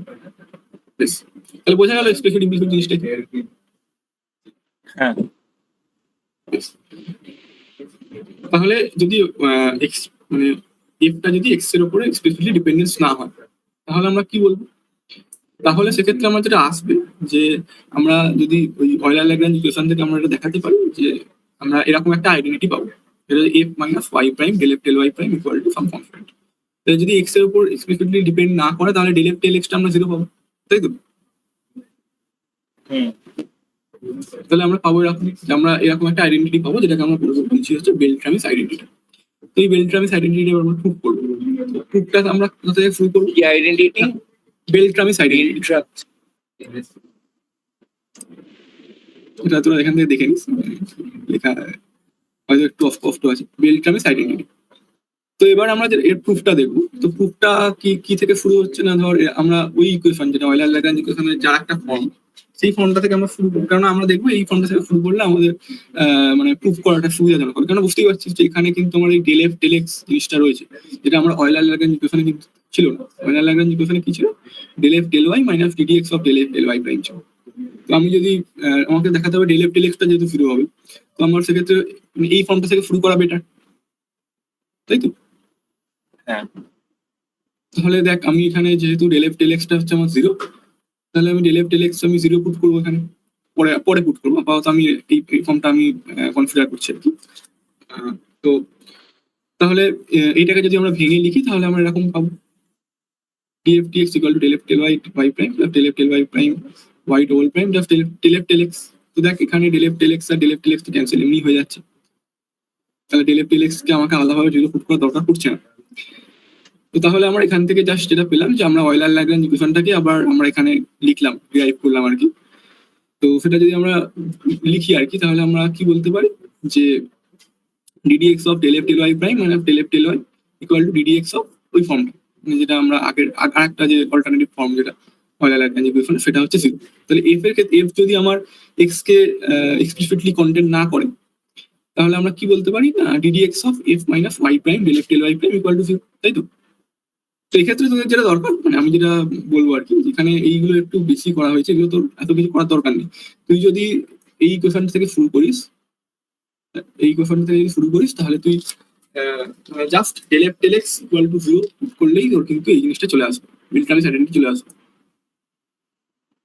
তাই তো? দেখ যদি del F del x equal to 0 put করিস তাহলে কি আসবে, ddx of F minus Y prime del F del Y prime equal to 0, তাই তো? হ্যাঁ, এবার দিয়ে তারপর ডিএফ ডিএক্স থাকবে আর ওইটা ইউভি করে ইন্টিগ্রেট ডেরিভেটিভ হবে। না ডেরিভেটিভ করার দরকার নেই, ddx of some function equal to যদি 0 হয় তাহলে আমরা বলতে পারি সেই ফাংশনটা হচ্ছে একটা কনস্ট্যান্ট ফাংশন,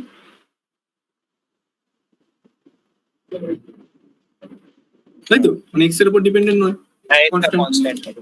তাহলে সেটাই তো আমার প্রমাণ করতে দিয়েছে, F minus Y prime del F del Y prime equal to constant. তাহলে ddx অফ এইটা যদি 0 হয় তাহলে আমি বলতেই পারি যে F minus Y prime del F del Y prime হচ্ছে আমার ও constant। বাবা, তো কিছুই করতে হবে না, কিছুই করতে হবে না, কিন্তু যেটা আমি এখানে করেছি সেটা হচ্ছে জাস্ট আমি আরেকবার দেখিয়েছি যে এই ফর্মটাই হচ্ছে, মানে এই যে ইকুয়েশন যেটা আমরা লিখছি সেটাই হচ্ছে আসল অয়েলার ল্যাগ্রাঞ্জ ইকুয়েশন। এখানে আমরা ওটাই, ওটা কি পরীক্ষা একবার দেখাতে হবে অয়েলার ল্যাগ্রাঞ্জ কিনা, সেটা আবার করে দেখাতে হবে? হ্যাঁ মানে তুই যদি ওটা মানে যদি তোর এটা মনে থাকে তাহলে তো ভালোই, আর যদি মনে না থাকে তাহলে তোকে মানে অয়েলার ল্যাগ্রাঞ্জ ইকুয়েশন থেকে তোকে জাস্ট এই ফর্মটা আনতে হবে, এনে তোকে del F del X put করে। আর কত মার্কসের দেবে, মানে নাম্বারটাও তো মনে হয় ম্যাটার করবে। নাম্বার কত 2-3 মার্কসের হয়তো দিতে পারে, যদি দেয় 2-3 মার্কসেরই দেবে, তার বেশি দেবে। ঠিক আছে, বেশ। তো এবার যেটা দেখবো সেটা হচ্ছে যে আমরা তখন পর্যন্ত অয়েলার ল্যাগ্রাঞ্জ ইকুয়েশনটা দেখছিলাম হচ্ছে একটা ভেরিয়েবল, মানে x1 মানে তোর যেটা ছিল হচ্ছে ওয়াই ওয়াই প্রাইম এবং এক্স এর ফাংশন ছিল। এবার যদি আমার সেভারাল ভেরিয়েবল মানে y1 কে ধর yn পর্যন্ত ফাংশন আছে, মানে যেটা সবকটা হচ্ছে এক্স এর উপর ডিপেন্ডেন্ট এবং তার ফার্স্ট ডেরিভেটিভ আছে, তাহলে সেক্ষেত্রে আমার সেগুলো অয়েলার ল্যাগ্রাঞ্জ ইকুয়েশনটা সেভারাল ভেরিয়েবলের জন্য আমাকে লিখতে হবে। তাহলে ফাংশনাল যেটা হবে সেটা হচ্ছে y1 প্রাইম y2 প্রাইম থেকে yn প্রাইম এবং x এগুলোর উপর ডিপেন্ডেন্ট করবে। তাহলে আমার অয়েলার ইকুয়েশন কতগুলো অয়েলার, মানে অয়েলার ল্যাগ্রাঞ্জ ইকুয়েশন হবে n খানা অয়েলার ল্যাগ্রাঞ্জ ইকুয়েশন হবে, তাই তো? সেটাই আমরা এখানে লিখেছি ddx অফ, এটাই প্রথমে বলেছিলাম যেটা আরো ডেরিভেটিভ গুলো হয়। না এটা আরো ডেরিভেটিভ নয়, এটা হচ্ছে ফাংশন, মানে অনেকগুলো y এখানে একটা ছিল, এখানে y অনেকগুলো রয়েছে।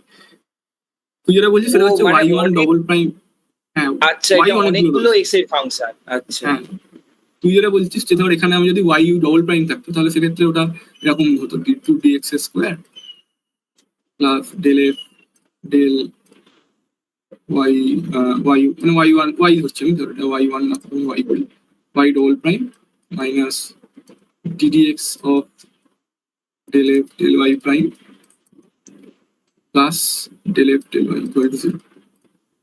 এটা হচ্ছে যদি তোর ফাংশনালটা ওই সেকেন্ড ডেরিভেটিভ অবধি, মানে সেকেন্ড ডেরিভেটিভ পর্যন্ত কোনো ফাংশনের উপর ডিপেন্ড করে, y double prime y prime y এবং x এতগুলো ফাংশন যদি হয় তাহলে সেক্ষেত্রে তোর অয়েলার ল্যাগ্রাঞ্জ ইকুয়েশনটা এরকম দেখতে হবে।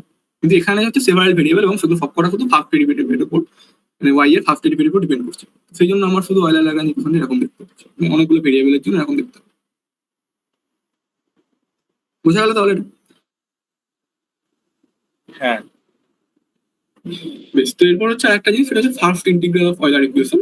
তো first integral of Euler equation মানে কি, না যদি এফটা যদি এক্ষেত্রে ওয়াই এর উপর ডিপেন্ড না করে, আগেরটার ক্ষেত্রে আমরা যেটা দেখছিলাম বেলট্রামিস আইডেন্টিটি ছিল হচ্ছে যে এফটা যদি এক্স এর উপর না ডিপেন্ড করে, সেক্ষেত্রে আমরা ওখানে বেলট্রামিস আইডেন্টিটি পাচ্ছি না। কিন্তু এবার যদি আমার এফটা যদি ওয়াই এর উপরই ডিপেন্ড না করে, মানে শুধুমাত্র ওয়াই প্রাইম আর এক্স এর ফাংশন হবে, তাহলে আমার ডেল এফ ডেল ওয়াইটা জিরো হবে। ডেল এফ ডেল ওয়াই যদি জিরো হয়, তাহলে আমরা বলতে পারি যে del F del Y prime হচ্ছে আমার কনস্ট্যান্ট, তাই তো? হ্যাঁ এটা কি বললে আরেকবার বলো। হ্যাঁ, মানে ধর এখানে আমি আগেরটা ক্ষেত্রে যেটা বলেছিলাম বেলট্রামিস আইডেন্টিটির ক্ষেত্রে, সেটা হচ্ছে এফটা ছিল ফাংশন অফ ওয়াই প্রাইম এবং ওয়াই, এটা হচ্ছে বেলট্রামিস আইডেন্টিটির ক্ষেত্রে। এক্স এর ফাংশন ছিল না, এক্স এর এক্সপ্লিসিট ফাংশন ছিল না। তো এক্ষেত্রে যেটা বলছি, এক্ষেত্রে আমার এফটা হচ্ছে ওয়াই প্রাইম আর এক্স এর এক্সপ্লিসিট ফাংশন, ওয়াই এর উপর কোনো ডিপেন্ডেন্স নেই। মানে এরকম ধরতে পারিস যে Y prime square plus x, এরকম কিছু একটা ফাংশন, তাহলে ওয়াই এর উপর এক্সপ্লিসিটলি ডিপেন্ড করছে না, তাই তো? হ্যাঁ, তাহলে ওয়াই এর উপর যদি এক্সপ্লিসিটলি ডিপেন্ড না করে, তাহলে ডেল এফ ডেল ওয়াই কত হবে? জিরো হবে। জিরো হবে। ডেল এফ ডেল ওয়াই যদি আমার জিরো হয়, তাহলে আমি কি লিখতে পারি, DDX of del F del Y prime equal to zero. তার মানে আমি যদি এটাকে ইন্টিগ্রেট করি, তাহলে পাবো হচ্ছে del F del Y prime equal to constant, তাই তো? Okay okay. হ্যাঁ, তাহলে এটাই হচ্ছে আমার first integral of Euler equation. যে যদি আমার ডেল এফ ডেল ওয়াইটা জিরো হয়, তাহলে আমি এই ইকুয়েশনটাকে ইন্টিগ্রেট করে আমরা বলতে পারি যে আমার ডেল এফ ডেল ওয়াই প্রাইমটা কনস্ট্যান্ট। তো সেটাই আমরা লিখেছি, if del f del y equal to 0, the Euler equation can be integrated once, and this equation is called first integral of Euler equation. তাহলে first integral of Euler equation জিনিসটা কি বোঝা গেল? এরপর যে আমরা কিছু এক্সাম্পল দেখবো, তাহলে হয়তো আরো ক্লিয়ার হবে। এটা কি বোঝা গেল কি ব্যাপারটা বলো আর কি এখানে? আচ্ছা, তো এরপর আমরা যেটা আরেকটা জিনিস, সেটা হচ্ছে যে আমরা অয়েলার ইকুয়েশন আমরা চেঞ্জ অফ ভেরিয়েবল করতে পারি। চেঞ্জ অফ ভেরিয়েবল মানে কি, না যদি আইটা যদি does not have independent variable x in F, তাহলে এক্সটা যদি ইন্ডিপেন্ডেন্ট ভেরিয়েবল না হয় এফ এর মধ্যে, তাহলে আমরা যেটা করতে পারি, one can change the independent variable to Y by substituting this thing. মানে ওয়াই প্রাইমটাকে আমরা ডিওয়াই ডিএক্স লিখতে পারি। তাহলে ডিওয়াই ডিএক্স আমরা কি লিখতে পারি, ডিএক্স ডিওয়াই ইনভার্স। মানে আমরা যেটা করছি যে ওয়াই প্রাইম থেকে ওয়াই থেকে আমরা এক্স এ কনভার্ট করছি, মানে ভেরিয়েবলটা জাস্ট চেঞ্জ করছি ওয়াই থেকে এক্স, এটাই। তো আমরা যেটা করতে পারি, ওয়াই প্রাইমটাকে এইভাবে চেঞ্জ করতে পারি, ওয়াই প্রাইম মানে হচ্ছে ডিওয়াই ডিএক্স, মানে ডিএক্স ডিওয়াই ইনভার্স। তাহলে ডিএক্স ডিওয়াই মানে কি, ডিএক্স ডিওয়াই মানে হচ্ছে এক্স প্রাইম ইনভার্স, মানে 1 বাই এক্স প্রাইম। তাহলে আমরা ডিএক্সটাকে কি লিখতে পারি, ইন্টিগ্রেশন অফ যে ডিএক্স ছিল সেই ডিএক্সটাকে আমরা লিখতে পারি এরকম, ডিএক্স মানে ডিএক্স ডিওয়াই ডিওয়াই, মানে এক্স ইনভার্স ডিওয়াই, মানে X prime DY, X prime inverse নয়, এক্স প্রাইম ডিওয়াই। মানে আমার আই যেটা ছিল, এটা ছিল হচ্ছে এরকম F of Y Y prime DX, তাই তো? তাহলে ডিএক্সটাকে আমরা কি লিখলাম, ডিএক্সটাকে লিখলাম হচ্ছে এক্স প্রাইম ডিওয়াই। আমরা জাস্ট ইন্টিগ্রেশনের ভেরিয়েবলটা এক্স থেকে ওয়াই তে চেঞ্জ করি। বোঝা গেল? হ্যাঁ বেশ, তাহলে আমরা এখন কি পেলাম, না তাহলে আই যেটা ছিল সেটা আইটা হয়ে গেল এরকম F of Y X prime DY. তাহলে এখানে কিন্তু ইন্ডিপেন্ডেন্ট ভেরিয়েবলটা এবার হয়ে গেল কিন্তু ওয়াই ইনস্টিড অফ এক্স। আগে এক্স ছিল, এবার আমরা জাস্ট ভেরিয়েবল চেঞ্জ করলাম বলে আমার যে ইন্ডিপেন্ডেন্ট ভেরিয়েবল সেটা হয়ে গেল কিন্তু ওয়াই। তাহলে এক্সটা ওয়াই এর উপর, এক্সটা কিন্তু ওয়াই এর ফাংশন।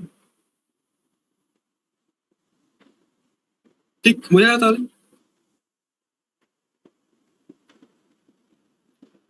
তখন কি ওয়াইটা ইন্ডিপেন্ডেন্ট ভেরিয়েবল? এক্ষেত্রে কিন্তু এটার ক্ষেত্রে কিন্তু ওয়াইটা ইন্ডিপেন্ডেন্ট ভেরিয়েবল, এক্সটা হচ্ছে ওয়াই এর ফাংশন। তাহলে এবার তোরা বল যে এটার ক্ষেত্রে তাহলে আমার অয়েলার ইকুয়েশনটা কি হবে, কিরকম দেখতে হবে? আগেরটার ক্ষেত্রে কি ছিল, না আগেরটার ক্ষেত্রে ছিল হচ্ছে DDX of del F del Y prime minus del F del Y equal to 0। এটা ছিল কখন, না যখন কিনা ওয়াইটা এক্স এর ফাংশন ছিল, কিন্তু এবার এখানে এক্সটা ওয়াই এর ফাংশন, মানে ওয়াইটা হচ্ছে আমার ইন্ডিপেন্ডেন্ট ভেরিয়েবল। এটার ক্ষেত্রে এক্সটা ইন্ডিপেন্ডেন্ট ভেরিয়েবল ছিল, এখন আমার ওয়াইটা হচ্ছে ইন্ডিপেন্ডেন্ট ভেরিয়েবল। তাহলে এখন আমার অয়েলার ল্যাগ্রাঞ্জ ইকুয়েশনটা কিরকম দেখতে হবে?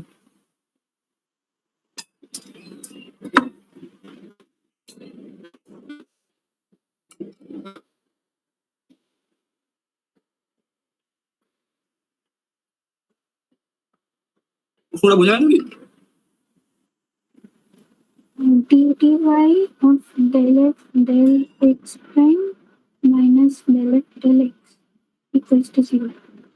ঠিক, কারণ আমরা কিছুই করিনি, আমরা জাস্ট ইন্ডিপেন্ডেন্ট ভেরিয়েবলটা চেঞ্জ করেছি। তাহলে জাস্ট ওয়াই এর জায়গায় এক্সপুট করবো, সেটাই আমরা পেলাম, যেটা তুই বললি dy of del x prime minus del f del x equal to 0। তাহলে এই ভ্যারিয়েবল চেঞ্জের ব্যাপারটা বোঝা গেল।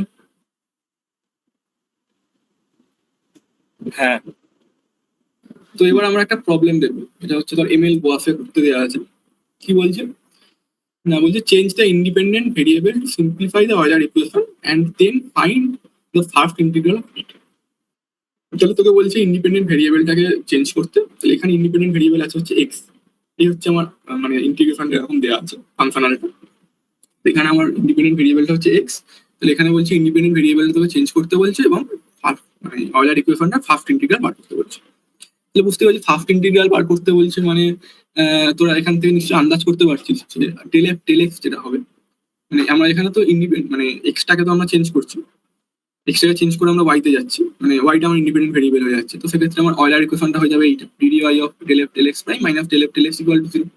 এবং যেহেতু ফার্স্ট ইন্টিগ্রাল বার করতে বলছে, তাহলে বুঝতে পারছি যে del f del x যেটা থাকবে সেই del f del x টা কিন্তু আমার 0 হবে, তাহলেই আমরা ইন্টিগ্রেশন করতে পারবো, তাই তো?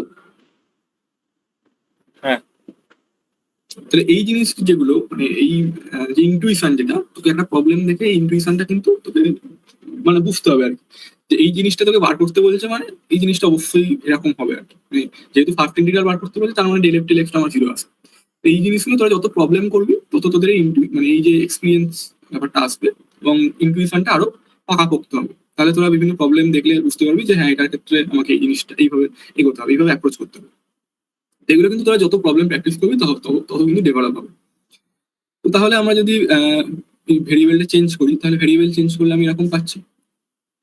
তাহলে আমার এটা এরকম আসছে 1 plus X prime square DY divided by Y square. তাহলে এখন ফাংশনাল মানে ফাংশন আইটা কিসের ফাংশন আনবো না, এক্স প্রাইম এক্স আর মানে এক্স প্রাইম আর ওয়াই এর ফাংশন আনবো। এখানে এক্স এক্স এক্সপ্লিসিটলি এক্স নেই, তাহলে এক্সপ্লিসিটলি এক্স যদি না থাকে তাহলে ডেল আই মানে ডেল এফ ডেল এক্স আমার 0 হবে, যেটা আমার ফার্স্ট ইন্টিগ্রাল বার করার অন্যতম শর্ত।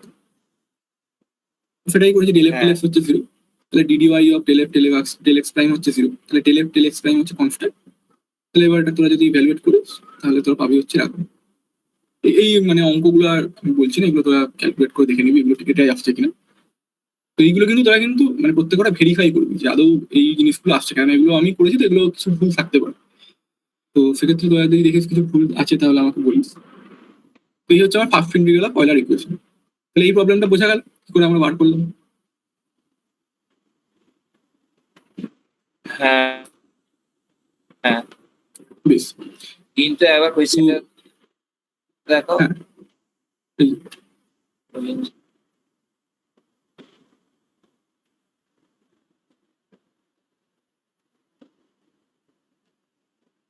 ঠিক আছে।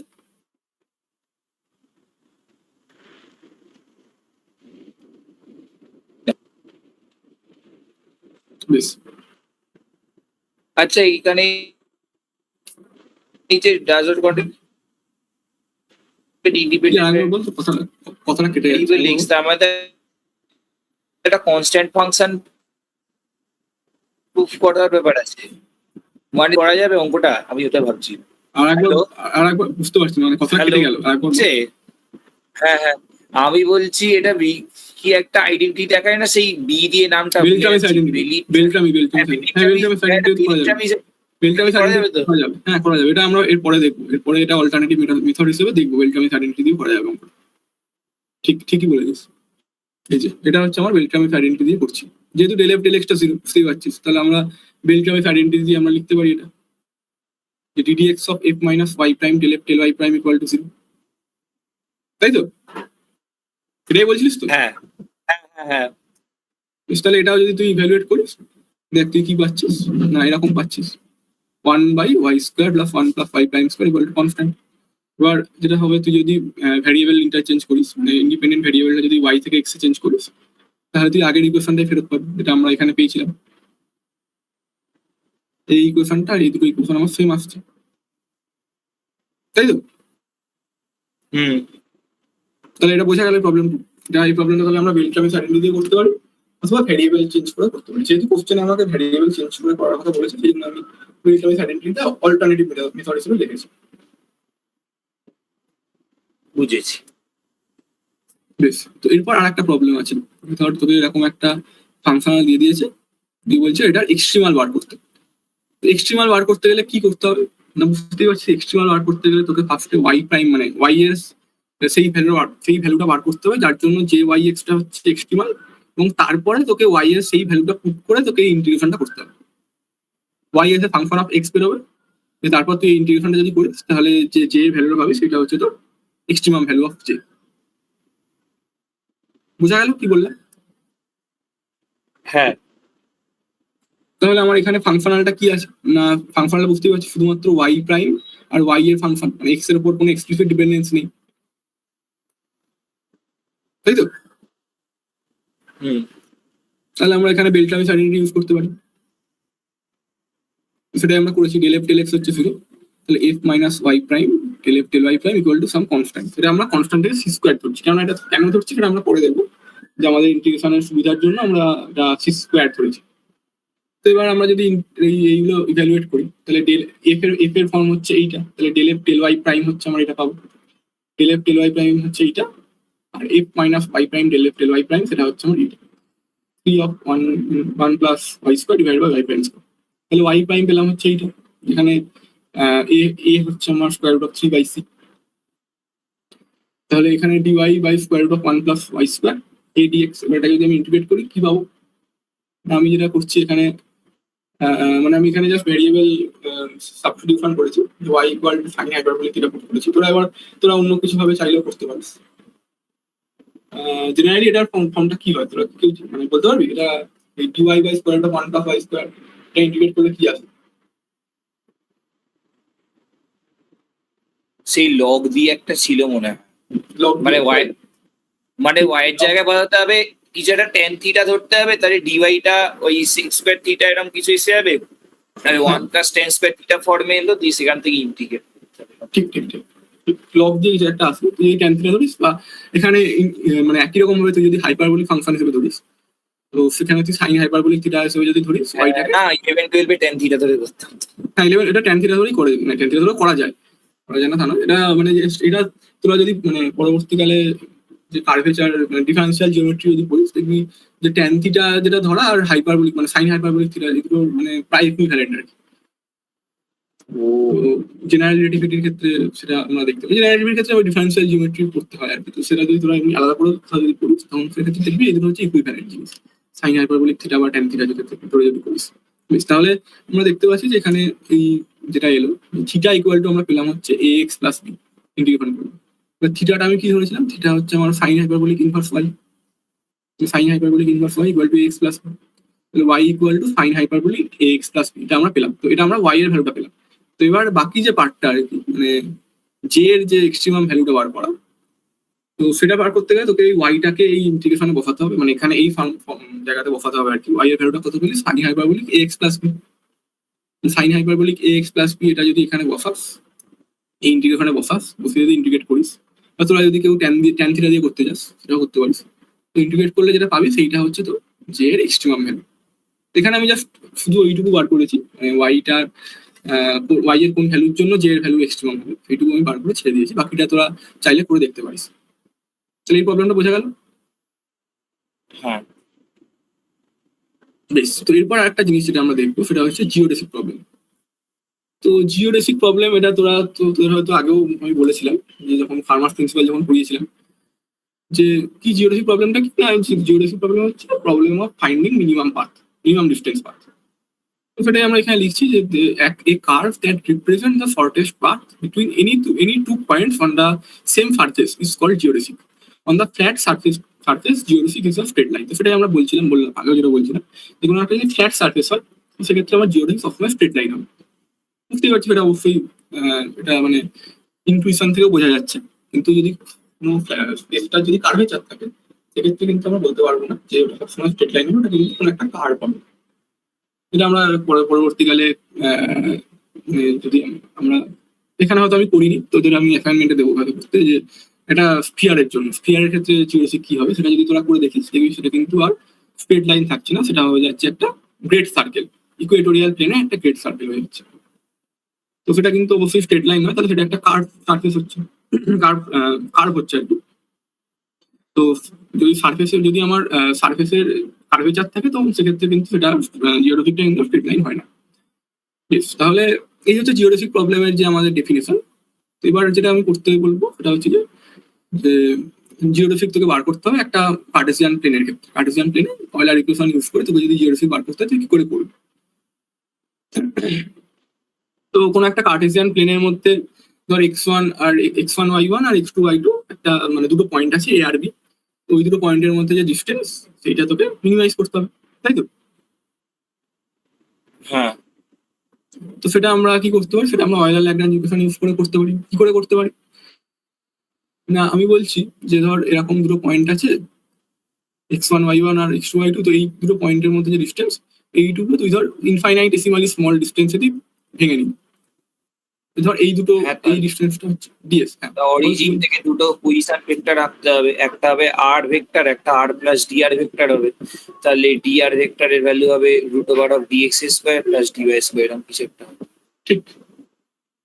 বা আমি যদি অরিজিন থেকে নাও আঁকি, আমি যদি বলি যে আমি এই দুটো পয়েন্ট আমার আছে, এই দুটো পয়েন্টের মাঝখানে যে ডিস্টেন্স সেগুলোকে আমরা এরকম ইনফাইনাইটেসিমালি স্মল চাঙ্কে ভেঙে নিয়েছি। হ্যাঁ, ইচ অফ সেটাও চাঙ্কের করা ডিস্টেন্স হচ্ছে ডিএস। তাহলে ডিএসটা আমরা লিখতে পারি এইভাবে, ডিএস হচ্ছে স্কোয়ার রুট অফ ডিএস এর স্কোয়ার হচ্ছে DX square plus DY square. এটা হচ্ছে আমার 2 ডাইমেনশন।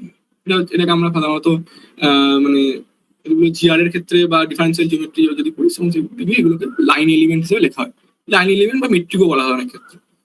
ডিএস স্কোয়ারটাকে মানে মেট্রিক হিসেবে বলা হয় আর কি, তো সেটা আলাদা ব্যাপার। তো তাহলে ডিএসটাকে আমরা কি লিখতে পারি না, square root of DX square plus DY square. এবার আমি যদি এখান থেকে ডিএক্স কমন তাহলে আমি পেয়ে যাবো হচ্ছে 1 plus y prime square DX, square root of 1 plus y prime square DX, তাই তো? তাহলে এটা একটা আমার ফাংশনাল হয়ে গেল। হ্যাঁ, তাহলে এইটা হচ্ছে আমার যে ইন্টিগ্রেশন এফ, সেটাকে আমাকে মিনিমাইজ করতে হবে এবং আমি y এর একটা ভ্যালু পাবো, y এর কোনো একটা নির্দিষ্ট ভ্যালু পাবো যার জন্য এই ফাংশনটা এসটা আমার মিনিমাইজ হবে। তো সেই y এর যেটা আমি y এর যে মানে ইকুয়েশন যেটা পাবো সেটাই হচ্ছে আমার সেই মিনিমাম পাথটার ইকুয়েশন হবে, মানে মিনিমাম যে ডিস্টেন্স যে পাথটা সেই পাথটার ইকুয়েশন হবে, তাই তো? তাহলে আমাকে এইটাকে মানে মিনিমাইজ করতে হবে। তাহলে এখানে বুঝতেই পারছিস যে এখানে শুধুমাত্র এফটা হচ্ছে y প্রাইমের ফাংশন, y এরও ফাংশন না x এরও ফাংশন, ঠিক? শুধুমাত্র y প্রাইমের ফাংশন, তাই তো? 1 প্লাস y প্রাইম স্কোয়ার,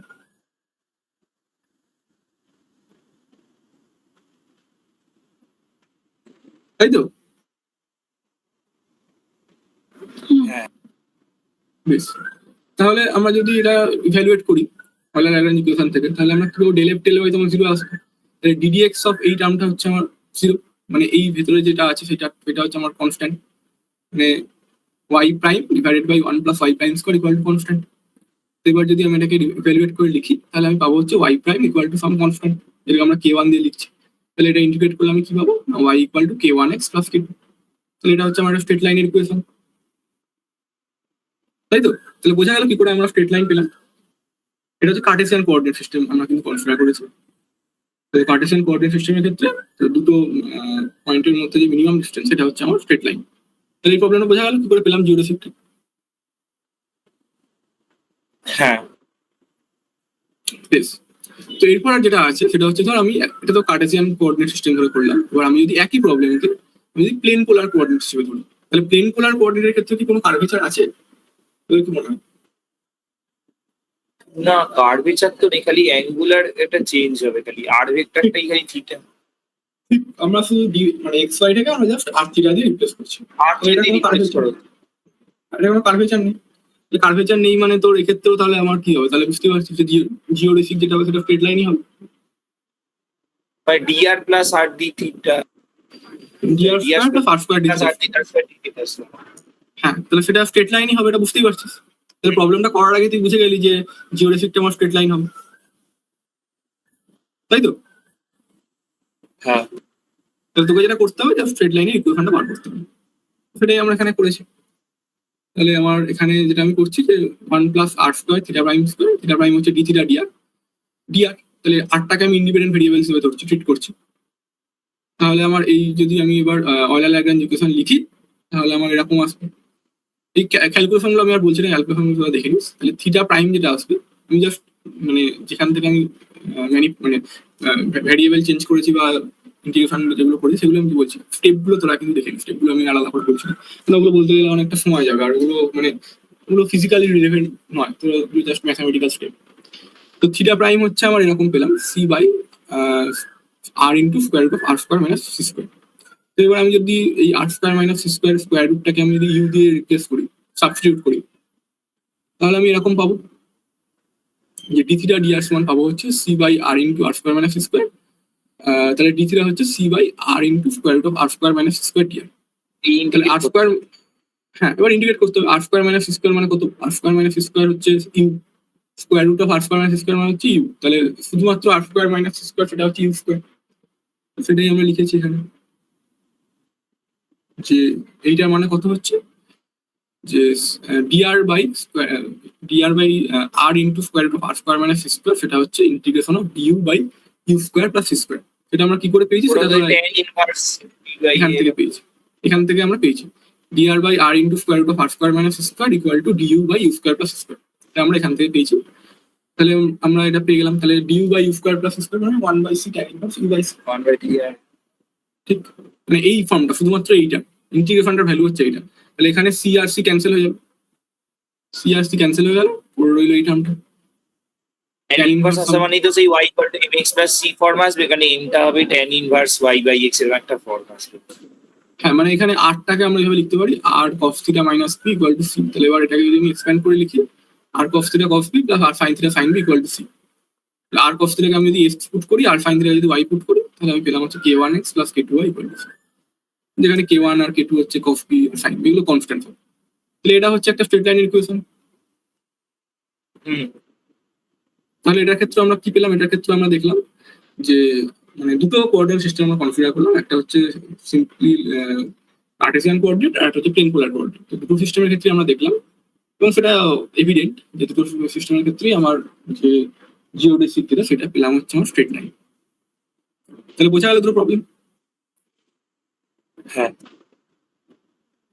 তো এরপর আর একটা প্রবলেম রয়েছে, যেটা হচ্ছে তো টিএল চাউয়ের দেওয়া আছে করতে। তো কি বলছে এবার যেটা আমরা দেখবো সেটা হচ্ছে আমার 3 ডাইমেনশন সার্ফেস। তো 3 ডাইমেনশন সার্ফেস এবং এটা কিন্তু কার্ভেচার আছে।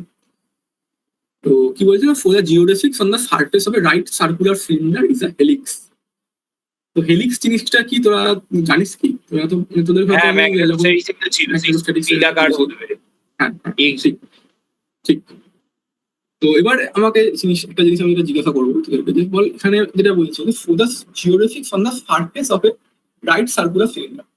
তো সিলিন্ডারের ক্ষেত্রে আমাদের যে লাইন এলিমেন্ট 3 ডাইমেনশন সেটা কিরকম হয়, মানে সেটার ক্ষেত্রে কি কি ভেরিয়েবল থাকে? রো থিটা সেট থেকে, ঠিক। তাহলে মানে সিলিন্ডারের ক্ষেত্রে তাহলে আমার যে লাইন এলিমেন্ট যেটা আমি বলছিলাম এখন আগে, মানে ডিএস স্কোয়ার যেটা, সেটা কিরকম হবে?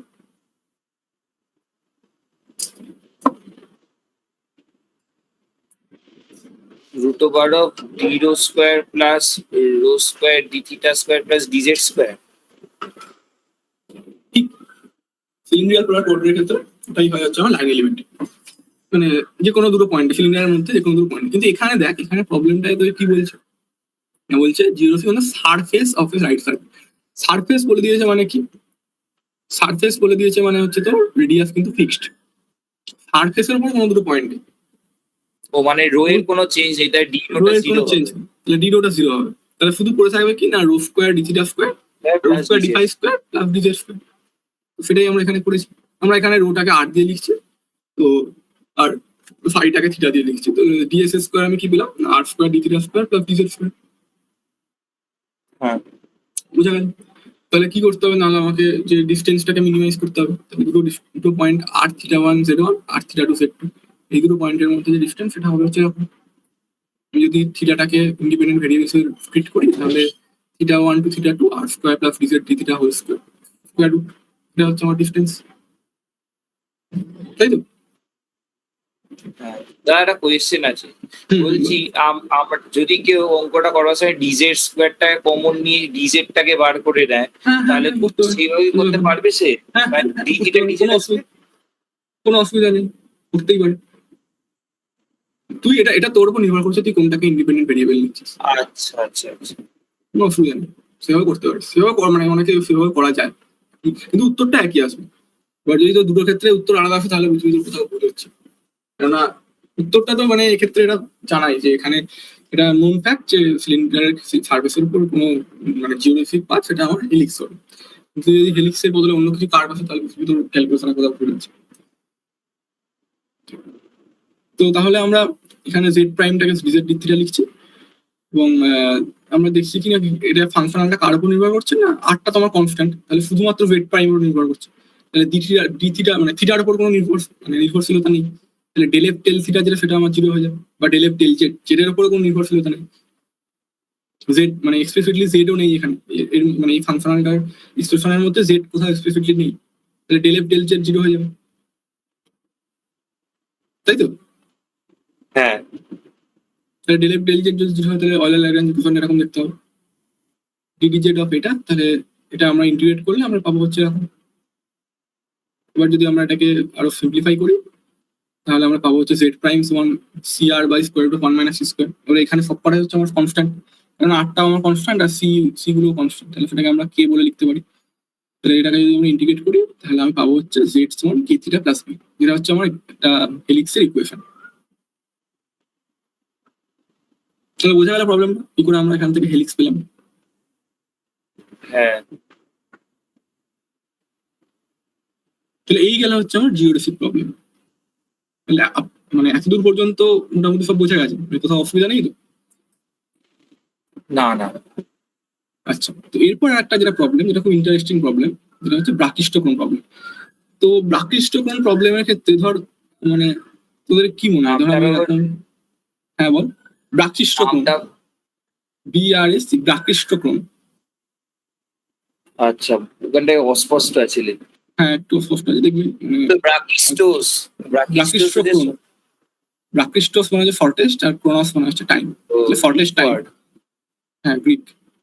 তো মানে আমরা আগের ক্ষেত্রে এটা দেখছিলাম যে দুটো পয়েন্টের মধ্যে ধর এরকম দুটো পয়েন্ট আছে, তো এই দুটো পয়েন্টের মধ্যে ডিস্টেন্স যেটা মিনিমাম ডিস্টেন্স পাস যেটা সেটা ছিল হচ্ছে আমার ফ্ল্যাট সার্ফেসের ক্ষেত্রে স্ট্রেট লাইন। তো এবার আমি যদি তোকে জিজ্ঞাসা করি যে ধর এরকম একটা পয়েন্ট আছে এখানে, আর ধর এরকম নিচে আর একটা পয়েন্ট আছে, তো ধর একটা এরকম ইনক্লাইন্ড প্লেন আছে, ঠিক আছে? তো এবার আমার কাছে একটা বল আছে, সেই বলটাকে যদি আমি ইনক্লাইন্ড প্লেন বরাবর ঘুরিয়ে দিই, তোর কাছে এরকম একটা ইনক্লাইন্ড প্লেন আছে, একটা তোর কাছে এরকম একটা প্লেন আছে, আর একটা ধর সাম আরবিট্রারি এরকম কিছু একটা প্লেন আছে, যা ইচ্ছা একটা কিছু থাকতে পারে। তো আমি যদি বলটাকে এরকম তোকে ওই ইনক্লাইন প্লেন বাই একবার এই ইনক্লাইন প্লেন বরাবর ঘুরিয়ে দিলাম, আর একবার ধর এই যে নিচের যে কার্ভ যেটা রয়েছে সেই কার্ভ বরাবর ঘুরিয়ে দিলাম, তাহলে কি মনে হয় তোদের যে মানে কোন পাথ বরাবর বলটা মিনিমাম টাইমে এই পয়েন্ট থেকে বি পয়েন্ট এসে পৌঁছবে? যেটা নিচের দিকে ঢাল আছে সেইটা কেন নিচের দিকে ঢালাতে সেটা হবে? কেননা তুই দেখ এখানে তো এই ডিস্টেন্স না, স্ট্রেট লাইন ডিস্টেন্স তো মিনিমাম, তো স্ট্রেট লাইন ডিস্টেন্স বরাবর কি ওটা তাড়াতাড়ি পৌঁছাবে? সেটা ডিস্টেন্সটা মিনিমাম হলেও তো সেখানে ভেলোসিটিটা তো মানে হবে না, আর ওখানে তো যেমন কি মানে ইনক্লাইনেশনটা ফার্স্টেই এত বেশি যে ভেলোসিটিটা অনেক বেশি নিয়ে নামবে, ফলে টাইমটা কম লাগবে। ভেলোসিটিটা আবার বল, কি বললি বুঝলাম না। মানে ইনক্লাইনেশন থাকার জন্য ভেলোসিটিটা বেশি হবে না কম? হ্যাঁ মানে বেশি হবে কারণ ওটা তো কার্ভেচার আছে, আর স্ট্রেট লাইন এটাতে তো একটা কনস্ট্যান্ট ভেলোসিটি নিয়ে মুভ করবে না। মানে যদি কোনো আমি ধরছি ফ্রিকশনলেস, তাহলে যে অ্যাক্সিলারেশনটা ফ্রিকশনলেস, হ্যাঁ তাহলে ওখানে এগুলো সব ফ্রিকশনলেস। জি সাইন থিটা নিয়ে নামবে, আর এখানে তো থিটাটা ভ্যারি করবে, তাহলে সাইন থিটার ভ্যালুটা বাড়বে না, মানে যদি এটা হয় মানে অ্যাক্সিলারেট করে, মানে এরকম কিছু আমি ঠিক ক্লিয়ার করে বলতে পারছি না, ঢালটাতেই তো যাবেই না, কিন্তু ওইটা মনে হচ্ছে টাইমটা কম। আচ্ছা হ্যাঁ সেটা ঠিক, মানে ঠিকই ধরেছিস তো, ওই বরাবর মানে এ থেকে বিতে যেটা নিচের যে নিচের যে প্লেনটা আমি যেটা রেখেছি, মানে এই বাঁকানো যে সার্ফেসটা রয়েছে সেই বরাবর গেলেই ওর টাইমটা কম লাগবে। এবং এই যে প্রবলেমটা এটা মানে ইন্ট্রোডিউস করেছিলেন হচ্ছে বার্নৌলি তোর প্রথম প্রবলেমটা প্রাকৃতিক প্রবলেমটা ইন্ট্রোডিউস করেছিলেন, এবং এটা মানে নোন ফ্যাক্ট যে নিউটন নাকি মানে জাস্ট এক রাত্রি বসেই প্রবলেমটা পুরো সলভ করে দিয়েছিল, আইজাক নিউটন। তো এটা হচ্ছে শর্টেস্ট টাইমের একটা প্রবলেম। তুই যেটা বললি যে এই পাথ বরাবর, এটা কিন্তু এই স্ট্রেট লাইন বরাবর কিন্তু এটা পৌঁছবে না, এটা কিন্তু যাবে হচ্ছে এ থেকে বি, এই পাথ বরাবর কিন্তু গিয়ে পৌঁছবে। তো এই যে এই ব্র্যাকেট-স্টোকন প্রবলেম নিয়ে দেখবি তোদের কিন্তু মানে ইন্টারনেটে অনেক ধরনের ইন্টারেস্টিং লেখা পাবি, ইন্টারেস্টিং আর্টিকেল আছে। তো তোরা যদি মানে বাংলায় বুঝতে চাস তাহলে ওখানে দেখবি একটা বিজ্ঞান বলে একটা ওদের মানে একটা ওয়েবসাইট আছে, বিজ্ঞান.org। তো ওখানে অনেক অনেক ধরনের এরকম মানে ফিজিক্সের বা ফিজিক্স না মানে সাধারণত ফিজিক্স, কেমিস্ট্রি, ম্যাথামেটিক্স, বায়োলজি সবকিছুরই কিছু ইন্টারেস্টিং জিনিস নিয়ে বাংলায় লেখা হয় আর কি। তো সেখানেও ব্র্যাকেট-স্টোকন প্রবলেম নিয়ে কিন্তু কিছু মানে একটা ইন্টারেস্টিং আর্টিকেল আছে। আমার এখন হচ্ছে মানে কে লিখেছেন ওটা আমার ঠিক মনে পড়ছে না। তোরা যদি সার্চ করিস তোরা কিন্তু এই বিজ্ঞান যে ওয়েবসাইটটা ওখানে কিন্তু দেখবি, ওখানে পেয়ে যাবে। এই ব্র্যাকেট-স্টোকন প্রবলেমটা নিয়ে কিন্তু মানে খুব ইন্টারেস্টিং প্রবলেম এটা, এবং এটা বিভিন্ন ক্ষেত্রে কাজে লাগে এই কনসেপ্টটা। তো সেখানে তোরা কিন্তু এটা কি ফরম্যাটেও তো তাদের ব্র্যাকেট-স্টোকন প্রোটোকল প্রবলেম, যে ভার্ম্যাট প্রিন্সিপালটা তো ইউজ করতে হবে না, ফার্মার প্রিন্সিপালের ক্ষেত্রে তো এরকম মানে এটা ফার্মার প্রিন্সিপালের ক্ষেত্রে কি তোর একটা প্লেন থেকে একটা প্লেনের একটা পয়েন্ট থেকে একটা পয়েন্ট, মানে এখানে তো তোর মানে ফার্মার প্রিন্সিপালের ক্ষেত্রে তো গ্র্যাভিটি কোনো কাজ করছে না। ও হ্যাঁ, ওখানে তো ওয়েভ হিসাবে ধর মানে সরি মানে ওখানে গ্র্যাভিটেশনের কোনো ইয়ে নেই, গ্র্যাভিটির কোনো কাজ নেই। তো এখানে যেহেতু গ্র্যাভিটি কাজ করছে, গ্র্যাভিটেশন কাজ করছে, তো সেক্ষেত্রে কিন্তু ওই জিনিসটা তো মানে এটা মেকানিক্স, এটা মেকানিক্স। বেশ, তো সেটা তোরা যদি চাস, কেউ যদি ইন্টারেস্টেড হোস তাহলে পড়তে পারিস, বা এমনি ইংলিশেও অনেক আর্টিকেল পাবি, খুব ইন্টারেস্টিং কিছু আর্টিকেল আছে ব্র্যাকেট-স্টোকন প্রবলেম নিয়ে, সেগুলো তোরা দেখতে পারিস। তাহলে প্রবলেমটা আমি আসি কি বলছি। ধর এরকম যেটা বলছি ছবিটায় গেছিলাম যে ধর x1 y1 পয়েন্ট থেকে একটা একটা পার্টিকেল এম মাসের একটা পার্টিকেল x2 y2 এই পয়েন্টে নামছে। ধর একটা কোনো ইনস্ট্যান্ট হচ্ছে xy পয়েন্ট, ই হচ্ছে কোনো একটা পয়েন্ট, সেটা হচ্ছে x, তার কোঅর্ডিনেট হচ্ছে xy, কোনো একটা ইনস্ট্যান্টে পয়েন্ট মানে বস্তুটা এই পয়েন্টে আছে। তাহলে ব্র্যাকেট-স্টোকন প্রবলেমের ক্ষেত্রে আমরা কি করবো না, we want to find a curve joining two points down which a particle can move in least time. So we have to minimize dt, integration of dt. তো ইন্টিগ্রেশন অফ dt আমরা টাইমটা আমরা কি করে বার করবো না, আমরা এখানে যদি এনার্জি কনজারভেশন ইউজ করি তাহলে আমরা বলতে পারি যে এই পয়েন্টে যে পার্টিকেলটার ভেলোসিটি মানে কাইনেটিক এনার্জি, সেটা হচ্ছে এই পয়েন্টটার পোটেনশিয়াল এনার্জির সঙ্গে সমান হবে। তাহলে এই ডিস্টেন্সটা হচ্ছে আমার y ডিস্টেন্স, এখান থেকে এই ডিস্টেন্সটা হচ্ছে আমার y। তাহলে আমরা কি লিখতে পারি না, half mv square equal to mg by, তাই ঠিক, তাই তো? হ্যাঁ। তাহলে আমার ভেলোসিটি কি হবে না, ভেলোসিটি হবে হচ্ছে স্কোয়ার রুট অফ 2gy। তাহলে dt হবে হচ্ছে এইটা ds divided by square root of 2gy। এখানে ds টা হচ্ছে কি না 1 plus y prime square root, তাই তো? তাহলে আমার dt কি পেলাম, dt পেয়ে গেলাম হচ্ছে এইটা square root of 1 plus y prime square divided by square root of 2gy dx। তাহলে আমাকে dt টাকে বা ইন্টিগ্রেশন অফ t, যেটা ইন্টিগ্রেশন অফ dt বললে আমি টোটাল t পাবো, তো সেই ইন্টিগ্রেশনটাকে আমাকে মিনিমাইজ করতে হবে। এবারে আমরা লিখেছি এখানে x1 থেকে x2 এই পয়েন্টের মধ্যে আমাকে ইন্টিগ্রেশনটাকে মিনিমাইজ করতে হবে। তাহলে y এর কোনো একটা এক্সট্রিমাম ভ্যালু বার করতে হবে। তো যে y এর যে এক্সট্রিমাম ভ্যালু যেটা আমরা পাবো সেটাই হচ্ছে আমার সেই মিনিমাম মানে মিনিমাম টাইমের সেই পাথটার ইকুয়েশন, ঠিক তাই তো? হ্যাঁ। বেশ, তাহলে আমরা দেখতে পাচ্ছি এখানে যে এই যে ফাংশনালটা সেটা কিন্তু x এর উপর এক্সপ্লিসিটলি ডিপেন্ডেন্ট নয়। তাহলে আমরা ডেল এক্সটাকে 0 করতে পারি, বা আমরা এখানে বেলট্রামিস আইডেন্টিটি ইউজ করতে পারি। বেলট্রামিস আইডেন্টিটি যদি আমরা ইউজ করি তাহলে আমার অয়লার ল্যাগ্রাঞ্জ ইকুয়েশনটা এরকম দেখতে হবে। তো অয়লার ল্যাগ্রাঞ্জ ইকুয়েশনটাকে এবার আমরা জাস্ট ম্যানিপুলেট করছি, মানে ভ্যারিয়েবল সাবস্টিটিউট করছি। তো ভ্যারিয়েবল সাবস্টিটিউট করলে সিম্পলিফাই করলে y প্রাইমটা এরকম দেখতে হবে। তাহলে এখানে আমরা কি পুট করবো না, y ইকুয়াল টু পুট করেছি a/2 মাইনাস a/2 cos θ। তো এইটা যদি আমরা সাবস্টিটিউট করি তাহলে আমরা পাবো হচ্ছে এরকম dy dx পাবো হচ্ছে cot θ/2। তাহলে dy টাকে লিখতে পারি কি না cot θ/2 ইন্টু dx। তাহলে dy যদি cot θ/2 ইন্টু dx হয়, আর আমরা আগের ক্ষেত্রে যে y পেয়েছিলাম সেটা এইটা, তাহলে dy হচ্ছে a/2 sin θ dθ। তাহলে দুটো dy কে আমরা যদি ইকুয়েট করি তাহলে আমরা কি পাবো না a/2 sin θ dθ equal to cot θ/2 x cot θ/2 dx। তাহলে dx আর dθ এর মধ্যে আমরা একটা রিলেশন পেলাম, তাহলে dx equal two a/2 into 1 minus cos θ dθ। তাহলে আমরা যদি এটাকে ইন্টিগ্রেট করি তাহলে এক্সটা আমরা পেয়ে যাবো, তাহলে a by two theta minus sine theta equal to X plus constant. আর আমরা যদি এক্সটা পেয়ে যাই তাহলে সেখান থেকে একই রকম ভাবে আমরা ওয়াইটাও পেয়ে যাবো। ওয়াইটা তো আমরা জানি অলরেডি, কারণ ওয়াইটা আমরা এখানে কনসিডার করছি যে ওয়াই হচ্ছে a by two into one minus cos theta. তাহলে a বাই টুটাকে আমরা সি ধরছি, তাহলে c into theta minus sine theta, c into one minus cos theta, এখানে সিটা হচ্ছে a বাই টু। তো এখানে আমি মানে ম্যাথামেটিক্যাল স্টেপগুলো আমি অ্যাকচুয়ালি বললাম না, সেগুলো তোরা কিন্তু একটু দেখে নিস, মানে সেরকম কিছু নেই, প্রত্যেক কটাই এক্সপ্লিসিটলি করে দেখানো হয়েছে। আশা করি বুঝতে অসুবিধা হবে না, বা যদি কোথাও অসুবিধা হয় তাহলে পরের ক্লাসে জিজ্ঞাসা করছি, ঠিক আছে? হ্যাঁ, তো মেন যেটা সেটা হচ্ছে এই প্যারামেট্রিক ফর্ম যেটা, আর আরেকটা হচ্ছে এখানে যে কেটা রয়েছে, কে কনস্ট্যান্ট যেটা, সেই কে কনস্ট্যান্টটা আমরা কি করে ডিটারমাইন করব না, যেহেতু আমরা বলছি যে যে পাথটা সেটা হচ্ছে অরিজিন দিয়ে পাস করছে, অরিজিন দিয়ে পাস করলে তাহলে এক্স ইকুয়াল টু জিরো হতে ওয়াই এক্স ইকুয়াল টু জিরোতে আর থিটা ইকুয়াল টু জিরো, তাহলে থিটা ইকুয়াল টু জিরো যদি হয় তাহলে কেটাও জিরো হবে, এইটা এক্স ইকুয়াল টু জিরো হবে, এটাও জিরো হবে, তাহলে কেটা হচ্ছে জিরো। তো সেই ম্যাগনেটোস্ট্যাটিক্স এর অঙ্কগুলো তুই করিয়েছিস, সেই সাইক্লয়েড এসেছিল, সেই ট্র্যাজেক্টরি বার করবার সময় এরকম হ্যাঁ, টাইপের ওরকম টাইপের প্রবলেম। তো তাহলে আমাদের যে ইকুয়েশন যেটা এলো এক্স আর ওয়াই এর যে প্যারামেট্রিক ইকুয়েশন, তাহলে সেটা বুঝতে পারছি সেটা সাইক্লয়েড প্যারামেট্রিক ইকুয়েশন, ঠিক?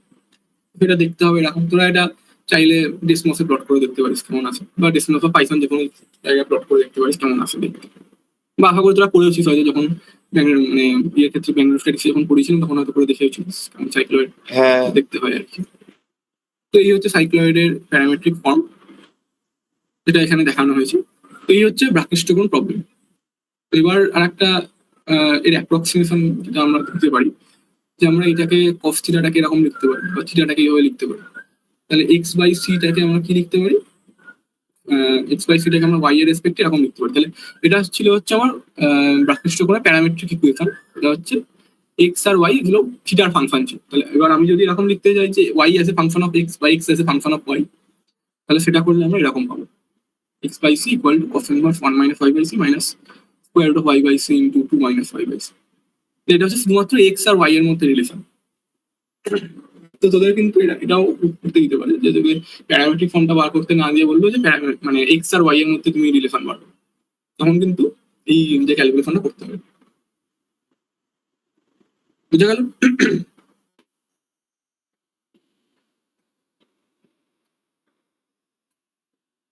বুঝা গেল কি বললাম? হ্যাঁ হ্যাঁ তাহলে এক্স বাই সি মানে এখানে আমরা কি বললাম, x as a function of y পেলাম, আবার যদি আমরা y as a function of x চাই তাহলে আমরা এটা মানে একই ক্যালকুলেশন করে আমরা এরকম ভাবে লিখতে পারি।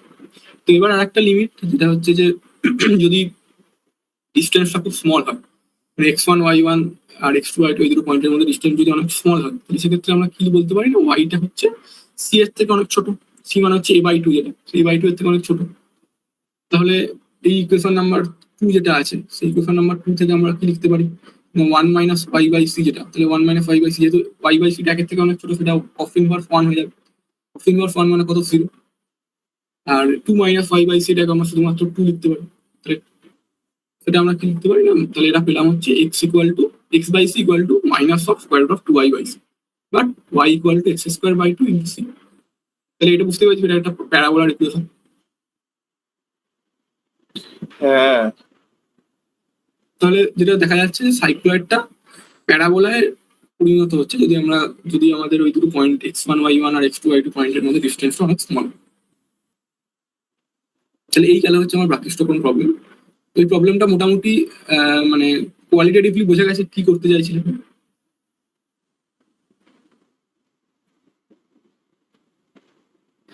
বলছি আমার একটা প্রশ্ন আছে, হ্যাঁ বলুন।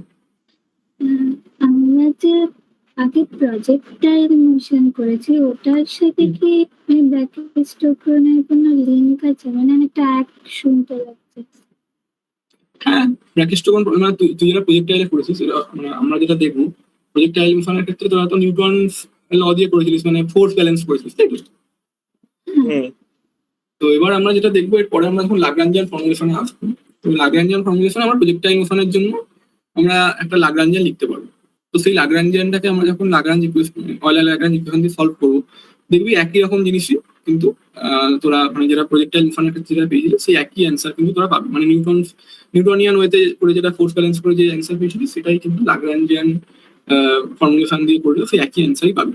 এটাই হচ্ছে আমার লাগরাঞ্জ ইকুয়েশন বা ওয়েলার লাগরাঞ্জ মানে ফর্মালিজমের একটা গুড ওয়ে, যে ওখানে কিন্তু আমরা জাস্ট মানে স্কেলার টার্ম মানে এনার্জি গুলোকে আমরা ব্যালেন্স করে কিন্তু মানে এনার্জিটাকে ইউজ করে কিন্তু আমরা যে ইকুয়েশনটা মুখান কিন্তু আমরা বার করতে পারছি। ওখানে আমাকে ফোর্স ব্যালেন্স বা ভেক্টর কোয়ান্টিটি গুলোর কিন্তু আমাকে ইউজ করতে হচ্ছে না। তো হ্যাঁ, তুই যেটা বলছিস সেটা একই মানে খানিকটা একই, প্রায় একই বলতে পারিস, যে তোর একটা প্রজেক্টাইল যদি আমরা থ্রো করি তো সেটাও তো এরকম একটা কার্ভ পাথ বরাবর গিয়ে কোনো একটা জায়গায় গিয়ে পড়ে, মানে কোনো একটা ইয়েতে কিন্তু সেটা তুই সেটা হ্যাঁ সেটা ব্রাকিস্টকন প্রবলেম হিসেবে বলতে পারিস, বা এটা তুই বলতে পারিস যে কোনো একটা তুই যদি, যেটা আমি বলছিলাম, কোনো একটা বলকে যদি ঘুরিয়ে দেওয়া হয় তো সেটার ক্ষেত্রে জেনারেলি এটা মানে সেইটা কনসিডার করে সাধারণত এটা ফর্মুলা করা হয়ে থাকে এই ব্রাকিস্টকন প্রবলেমটা। বাট তুই ওইটা তুই বলতে পারিস যে প্রজেক্টাইল মোশনের ক্ষেত্রে ব্রাকিস্টকন প্রবলেম হিসেবে তুই ওটাকে ট্রিট করতে পারিস। কিন্তু প্রজেক্টাইলে আমরা প্যারাবোলা পড়েছিলাম, এখানে সাইক্লয়েড বলছে। হ্যাঁ, তো সেটাই হচ্ছে ব্যাপার, যে প্রজেক্টাইলের ক্ষেত্রে কি হচ্ছে না, ওই যে তোর যেটা এখানে যে কনক্লুশনটা হচ্ছে সাইক্লয়েডটা প্যারাবোলা হয়ে যাচ্ছে ফর স্মল ডিস্টেন্সের জন্য। তো প্রজেক্টাইলের ক্ষেত্রে আর একটা জিনিস সেটা হচ্ছে যে ধর তোর প্রজেক্টাইলের ক্ষেত্রে আমি যদি ধর কোনো একটা পয়েন্ট ধর প্রজেক্টাইল হচ্ছে এরকম, তো এরকম ভাবে যাচ্ছে জিনিসটা, ধর এখানে XY কোনো একটা পয়েন্ট যদি আমি ধরি, তো সেটার ক্ষেত্রে আমার এই পয়েন্টটার জন্য আমার কি মানে তোর মানে কাইনেটিক এনার্জি কত হবে?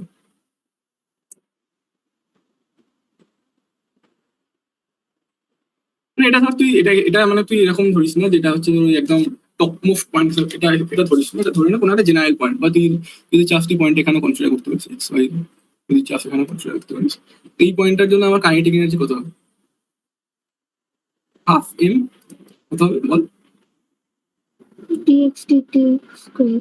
মানে x dot square plus y dot square, দুটো কম্পোনেন্ট থাকবে তাই না? এখানে তো মানে y ডট তো জিরো নয়, y ডট মানে হচ্ছে dy dt। আর পোটেনশিয়াল এনার্জি কত হবে? পোটেনশিয়াল এনার্জি হবে হচ্ছে mgy, mgy রাইট? মানে with respect to the ground অবশ্যই। হ্যাঁ, এটা হচ্ছে গ্রাউন্ড, এটা হচ্ছে আমার রেফারেন্স।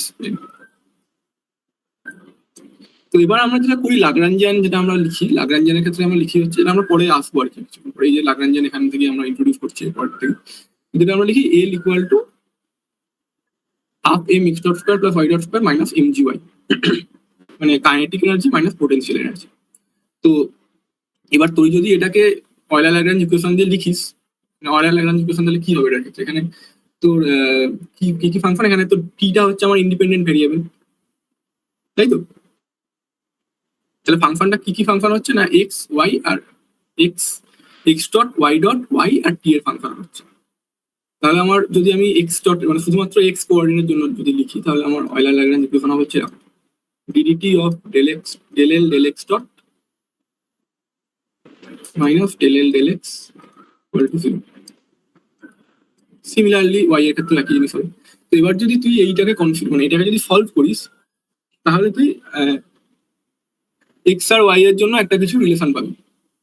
তো সেই রিলেশন সেটা প্যারাবোলার কিছু একটা y square equal to some x বা কিছু একটা, বা y equal to x tan theta minus কিছু যেটা রকম ভাবে হয়ে থাকে। থিটাটাকে যদি আমি ইন্ট্রোডিউস করি এখানে, এইটা যদি আমার থিটা, তাই তো? তো সেক্ষেত্রে তুই সেইটা তুই কনসিডার করে তাহলে প্যারাবোলার ইকুয়েশন আনতে পারিস। কিন্তু ব্রাকিষ্টকোণের ক্ষেত্রে তো ওটা করা যেতে পারে, বাট ব্রাকিষ্টকোণের ক্ষেত্রে হ্যাঁ তোর ব্রাকিষ্টকোণের ক্ষেত্রেও দেখ, কেননা এইটাই হচ্ছে তোর মিনিমাম টাইমের পাথ মানে প্রজেক্টাইলের ক্ষেত্রেও। কিন্তু এটা যেটা হয়ে যাচ্ছে ব্রাকিষ্টকোণের ক্ষেত্রে, ওটা জাস্ট একটা ব্রাকিষ্টকোণের লিমিটেশন হয়ে যাচ্ছে, মানে লিমিটেশন বলতে একটা অ্যাপ্রক্সিমেশন হয়ে যাচ্ছে, স্মল ডিস্টেন্সের অ্যাপ্রক্সিমেশন, যেটা হচ্ছে তোর এটা প্যারাবোলা হয়ে যাচ্ছে। আর এখানে তো ব্যাপারটা হচ্ছে যে এখানে তোর এই জিনিসটা তো আর রিপিট করার ব্যাপার নেই, এখান থেকে থ্রো করলে জিনিসটা এখানে এসেই পড়বে, মানে এটা রিপিট করে এরকম যাবে না। তার মানে ফিজিক্যালি ভাবতে গেলে অনেকটা লম্বা ডিস্টেন্সের জন্য যদি কোনো একটা বলকে থ্রো করা হয়, যদি আমি মানে এয়ার রেজিস্ট্যান্স বা এগুলোকে নেগলেক্ট করি, তাহলে বলটা বাউন্স করতে করতে যাবে। হ্যাঁ, তখন ওটা সাইক্লয়েড হলো। আর ছোট্ট ডিস্টেন্স হলে ওটা প্যারাবোলা হয়ে একদম এক পয়েন্ট থেকে অন্য পয়েন্টে সিধা পৌঁছে যাবে। আচ্ছা, ওরকম ভাবে ভাবা যেতে পারে জিনিসটা। কেন তুই যদি মানে বলটা যদি তোর সব যদি সব সব রেজিস্ট্যান্স নিগলেক্ট করিস, মানে ধর যে বলটা সাধারণত কি হয়, তুই একটা বলকে এখান থেকে এখানে থ্রো করলে তো বলটা খানিকটা উঠবে, দিয়ে আবার এটা আস্তে আস্তে বুঝতে কমে হয়। যাবে, এরকম টাইপের হবে, তাই তো? কিন্তু যদি তুই এখানে ধরিস যে সবকিছু নেগলেক্ট করিস, তাহলে বলটা তো একই রকম মানে এটা একই হ্যাঁ। পাথকে জাস্ট করে রিপিট মানে করতে একটা করতে ইলাস্টিক কলিশন যদি হয় মেঝের ইলাস্টিক সাথে, কলিশন যদি, রাইট, পারফেক্টলি ইলাস্টিক কলিশন যদি হয়, তাহলে জিনিসটা মানে কোনো সাইক্লয়েডই তো দাঁড়ালো। হ্যাঁ, ডিসিপেশন ব্যাপারটা থাকবে না। ডিসিপেশন থাকবে। এটা তোরা লাগরাঞ্জিয়ান দিয়ে করে দেখতে পারিস। লাগরাঞ্জিয়ানের ক্ষেত্রে আমি যেটা বলবো একটু বাদে, তো লাগরাঞ্জিয়ান দিয়ে করলে জিনিসটা অনেক সহজভাবে করা যায়, যেটা তোরা নিউটনিয়ান মেকানিক্স দিয়ে করেছিস, নিউটনিয়ান মেকানিক্স থেকে অনেক সহজে জিনিসটা তোরা করতে পারিস। বেশ, তো এরপর আমরা লাগরাঞ্জিয়ানটাকে এবার আমরা ইন্ট্রোডিউস করবো। কি বলছি না না হচ্ছে, বলছি আজকে এতটাই থাক না, অনেক কিছু হয়ে গেছে বুঝতে পারবো না পরে। আচ্ছা আচ্ছা 12টা তো আচ্ছা বেশ, কিন্তু জিনিসটা তোদের মানে তাড়াতাড়ি শেষ করতে চাইছিলাম আমি। ঠিক আছে, তো আপাতত এটুকুই থাক, আর সামনের সপ্তাহে হ্যাঁ, অনেকটা হয়ে গেছে আসলে। ঠিক আছে তো আচ্ছা ঠিক আছে স্যার, এটুকুই থাক, মানে আপাতত যেটুকু বললাম আর কি, তো সেখান থেকে কোনো অসুবিধা আছে? না, কিন্তু জিনিসটা অনেক নতুন লাগলো, মানে এটা একদম প্রথম দেখছি। হ্যাঁ, এটা মানে এটা নতুন কনসেপ্ট ঠিকই, এবং এটা খুব ইন্টারেস্টিং। খুব করেও হ্যাঁ ওই হ্যাঁ কয়টা জায়গায় হ্যাঁ, বল কি বলছিস? ওই নিজেও করে দেখতে হবে না অনেকগুলো জায়গায়। হ্যাঁ, মানে ক্যালকুলেশন গুলো নিজেকে করতে হবে, ঠিক। হ্যাঁ, বেশ ঠিক আছে, তাহলে আজকে এতদূর অব্দি থাক, সামনের দিন বাকি মানে এখান থেকে শুরু করবো। এই জিনিসটা একটু নতুন, মানে এটা এটা একটা নতুন জিনিস আর কি, পরেরটা যেটা শুরু করবো সেটা অ্যাকশন জিনিসটা একটু নতুন। তো ঠিক আছে, আপাতত তাহলে এতদূর অব্দি থাক। তো যদি কোনো অসুবিধা মানে কোনো প্রশ্ন থাকে তাহলে বল, না হলে এখানেই। এমনি কোনো বই টই থেকে কিছু প্রবলেম আছে, মানে কোনো বই যদি জানার, বই কি করতে হবে না করতে হবে যদি কিছু জানার থাকে বলতে পারিস। টিএল চাওয়া ওগুলো সফট কপি গুলো তো রয়েছে, আর্টকেনেরও সফট কপি আছে, তাহলে ওইগুলো একটু ফলো আপ করে নেবো। হ্যাঁ, ওইগুলো ওইগুলো কিন্তু দেখিস, কেননা ওইগুলো খুব স্ট্যান্ডার্ড বই ম্যাথামেটিক্যাল ফিজিক্স, এবং ওইগুলো মানে ওখানে অনেক ভালো ভালো প্রবলেম দেওয়া আছে, করতেও দেওয়া আছে, এবং কিছু প্রবলেম যেগুলো টিএল চাওয়ার করে দেওয়া প্রবলেম আছে একটু এক্সাম্পল। কম থাকে, আর্টকেনে থাকে, তাই টিএল চাওয়ার থিওরিটা ভালো থাকে। হ্যাঁ, টিএল চাওয়ার প্রথম দিকে যে থিওরি পার্টটা আমরা করেছি সেটা টিএল চাও থেকেই করা হয়। হ্যাঁ, তো ওটা তোরা টিএল চাও থেকে দেখতে পারিস। আর এছাড়া আর যে মানে ক্লাসিক্যাল মেকানিক্সের যে বইগুলো বললাম, 8 এর বইটা তোর গোল্ডস্টাইনের যে বই, গোল্ডস্টাইনের বইটা কিন্তু খুব ভালো বই, মানে ক্লাসিক্যাল মেকানিক্স বোঝার জন্য, এবং যে প্রবলেম গুলো দেওয়া আছে সেই প্রবলেম গুলো কিন্তু বিভিন্ন কম্পিটিটিভ পরীক্ষাতেও আসে। তো ওই বইটা দেখতে পারিস, গোল্ডস্টাইনের বইটা। আর এছাড়া তো ল্যান্ডাউ লিপসিস তোরা জানি না কত সময় পাবি পড়ার জন্য, কিন্তু ল্যান্ডাউ লিপসিসে খুব মানে ওটা হচ্ছে ক্লাসিক বই, বোঝার জন্য খুব মানে খুব ভালো আর কি বোঝার ক্ষেত্রে। আর প্রবলেম তো এই এবি গুপ্ত জেসি উপাধ্যায়, জেসি উপাধ্যায় বই দুটো মোটামুটি একই বই, একই ধরনের প্রবলেমই দেওয়া আছে, তো এই দুটো বই ফলো করতে পারিস। আর ডেভিড মরিনের বইটা দেখতে পারিস, ডেভিড মরিনের বইতেও কিন্তু অনেক ধরনের নতুন নতুন প্রবলেম, মানে নতুন নতুন জিনিস কনসিডার করে, নতুন নতুন সিস্টেম কনসিডার করে ওরা কিন্তু অনেক প্রবলেম দিয়েছে, এবং সেগুলো হচ্ছে রিয়েলিস্টিক প্রবলেম। এরকম না যে তোকে আমি এখানে যে প্রবলেম গুলো কি, এখানে তোকে আমি একটা ফাংশন বলে দিচ্ছি, বলছি এটাকে এক্সট্রিমাইজ করো, কিন্তু সেটা তুই জানিস না সেটা কোথায় মানে রিয়েলিটিতে কোথায় কাজে লাগছে। যেমন ব্রাকিষ্ট কোণটা তুই বুঝতে পারলি যে হ্যাঁ এটা একটা রিয়েলিস্টিক প্রবলেম, কিন্তু আমি যদি তোকে বলি যে এখন যে হচ্ছে একটা তোর 1+y² ডিভাইডেড বাই এক্স, সেটাকে তুই ইন্টিগ্রেট করতে পারবি, সেটা তুই জানিস না সেটা তোর কোথায় কোন রিয়েলিস্টিক সিস্টেমে কাজে লাগছে। কিন্তু ওই ডেভিড মরিনের বইটা যেটা করেছে ওরা কিন্তু মানে প্রত্যেক কটা রিয়েলিস্টিক প্রবলেম, মানে সেই জিনিসটা কোথায় কাজে লাগবে, কোন সিস্টেমের ক্ষেত্রে জিনিসটা তুই অ্যাপ্লাই করতে পারবি, সেটা কিন্তু ওরা মেনশন করেছে। তো ওইগুলোই পড়া মনে হয় আমার ক্ষেত্রে, মানে আমার পক্ষে মনে হয় যে ওইগুলো একটু পড়া দেখে রাখা ভালো, কেননা তুই তাহলে বুঝতে পারবি যে ফিজিক্যালি কোথায় জিনিসটা অ্যাপ্লাই করতে পারছে। এমনিতে ব্যাপারটা বুঝতে পারছি, ওটা অঙ্ক করা, তুমি ইন্টিগ্রেশন করতে হচ্ছে, মানে মিনিমাম তোকে এক্সট্রিমাইজ করে তোকে জাস্ট কোথায় এক্সট্রিমাম ভ্যালুটা বার করতে হচ্ছে, তারপর ওটাকে বসে ইন্টিগ্রেট করতে হচ্ছে। কিন্তু মানে ফিজিক্যালি জিনিসটা কি বোঝাচ্ছে সেটা বোঝাটাও কিন্তু জরুরি, কোথায় সেটা অ্যাপ্লাই করা হচ্ছে সেই জিনিসটা বোঝাও জরুরি। তো সেক্ষেত্রে ওই বইগুলো কিন্তু খুব স্ট্যান্ডার্ড বই, ডেভিড মরিন বা গোল্ডস্টাইন, এই বইগুলো কিন্তু খুব স্ট্যান্ডার্ড বই, এগুলো কিন্তু চেষ্টা করিস একটু দেখে রাখা।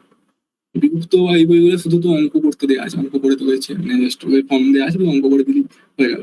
কিন্তু ফিজিক্যালি ব্যাপারটা কোথায় অ্যাপ্লাই হতো সেটা জেনে রাখাটা দরকার।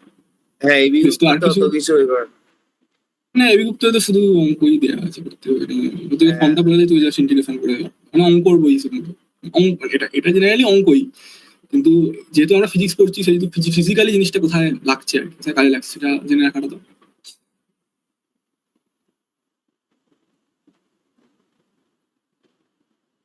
বেশ, তাহলে আর কিছু যদি জানার থাকে বল, না হলে আপাতত এখানেই শেষ।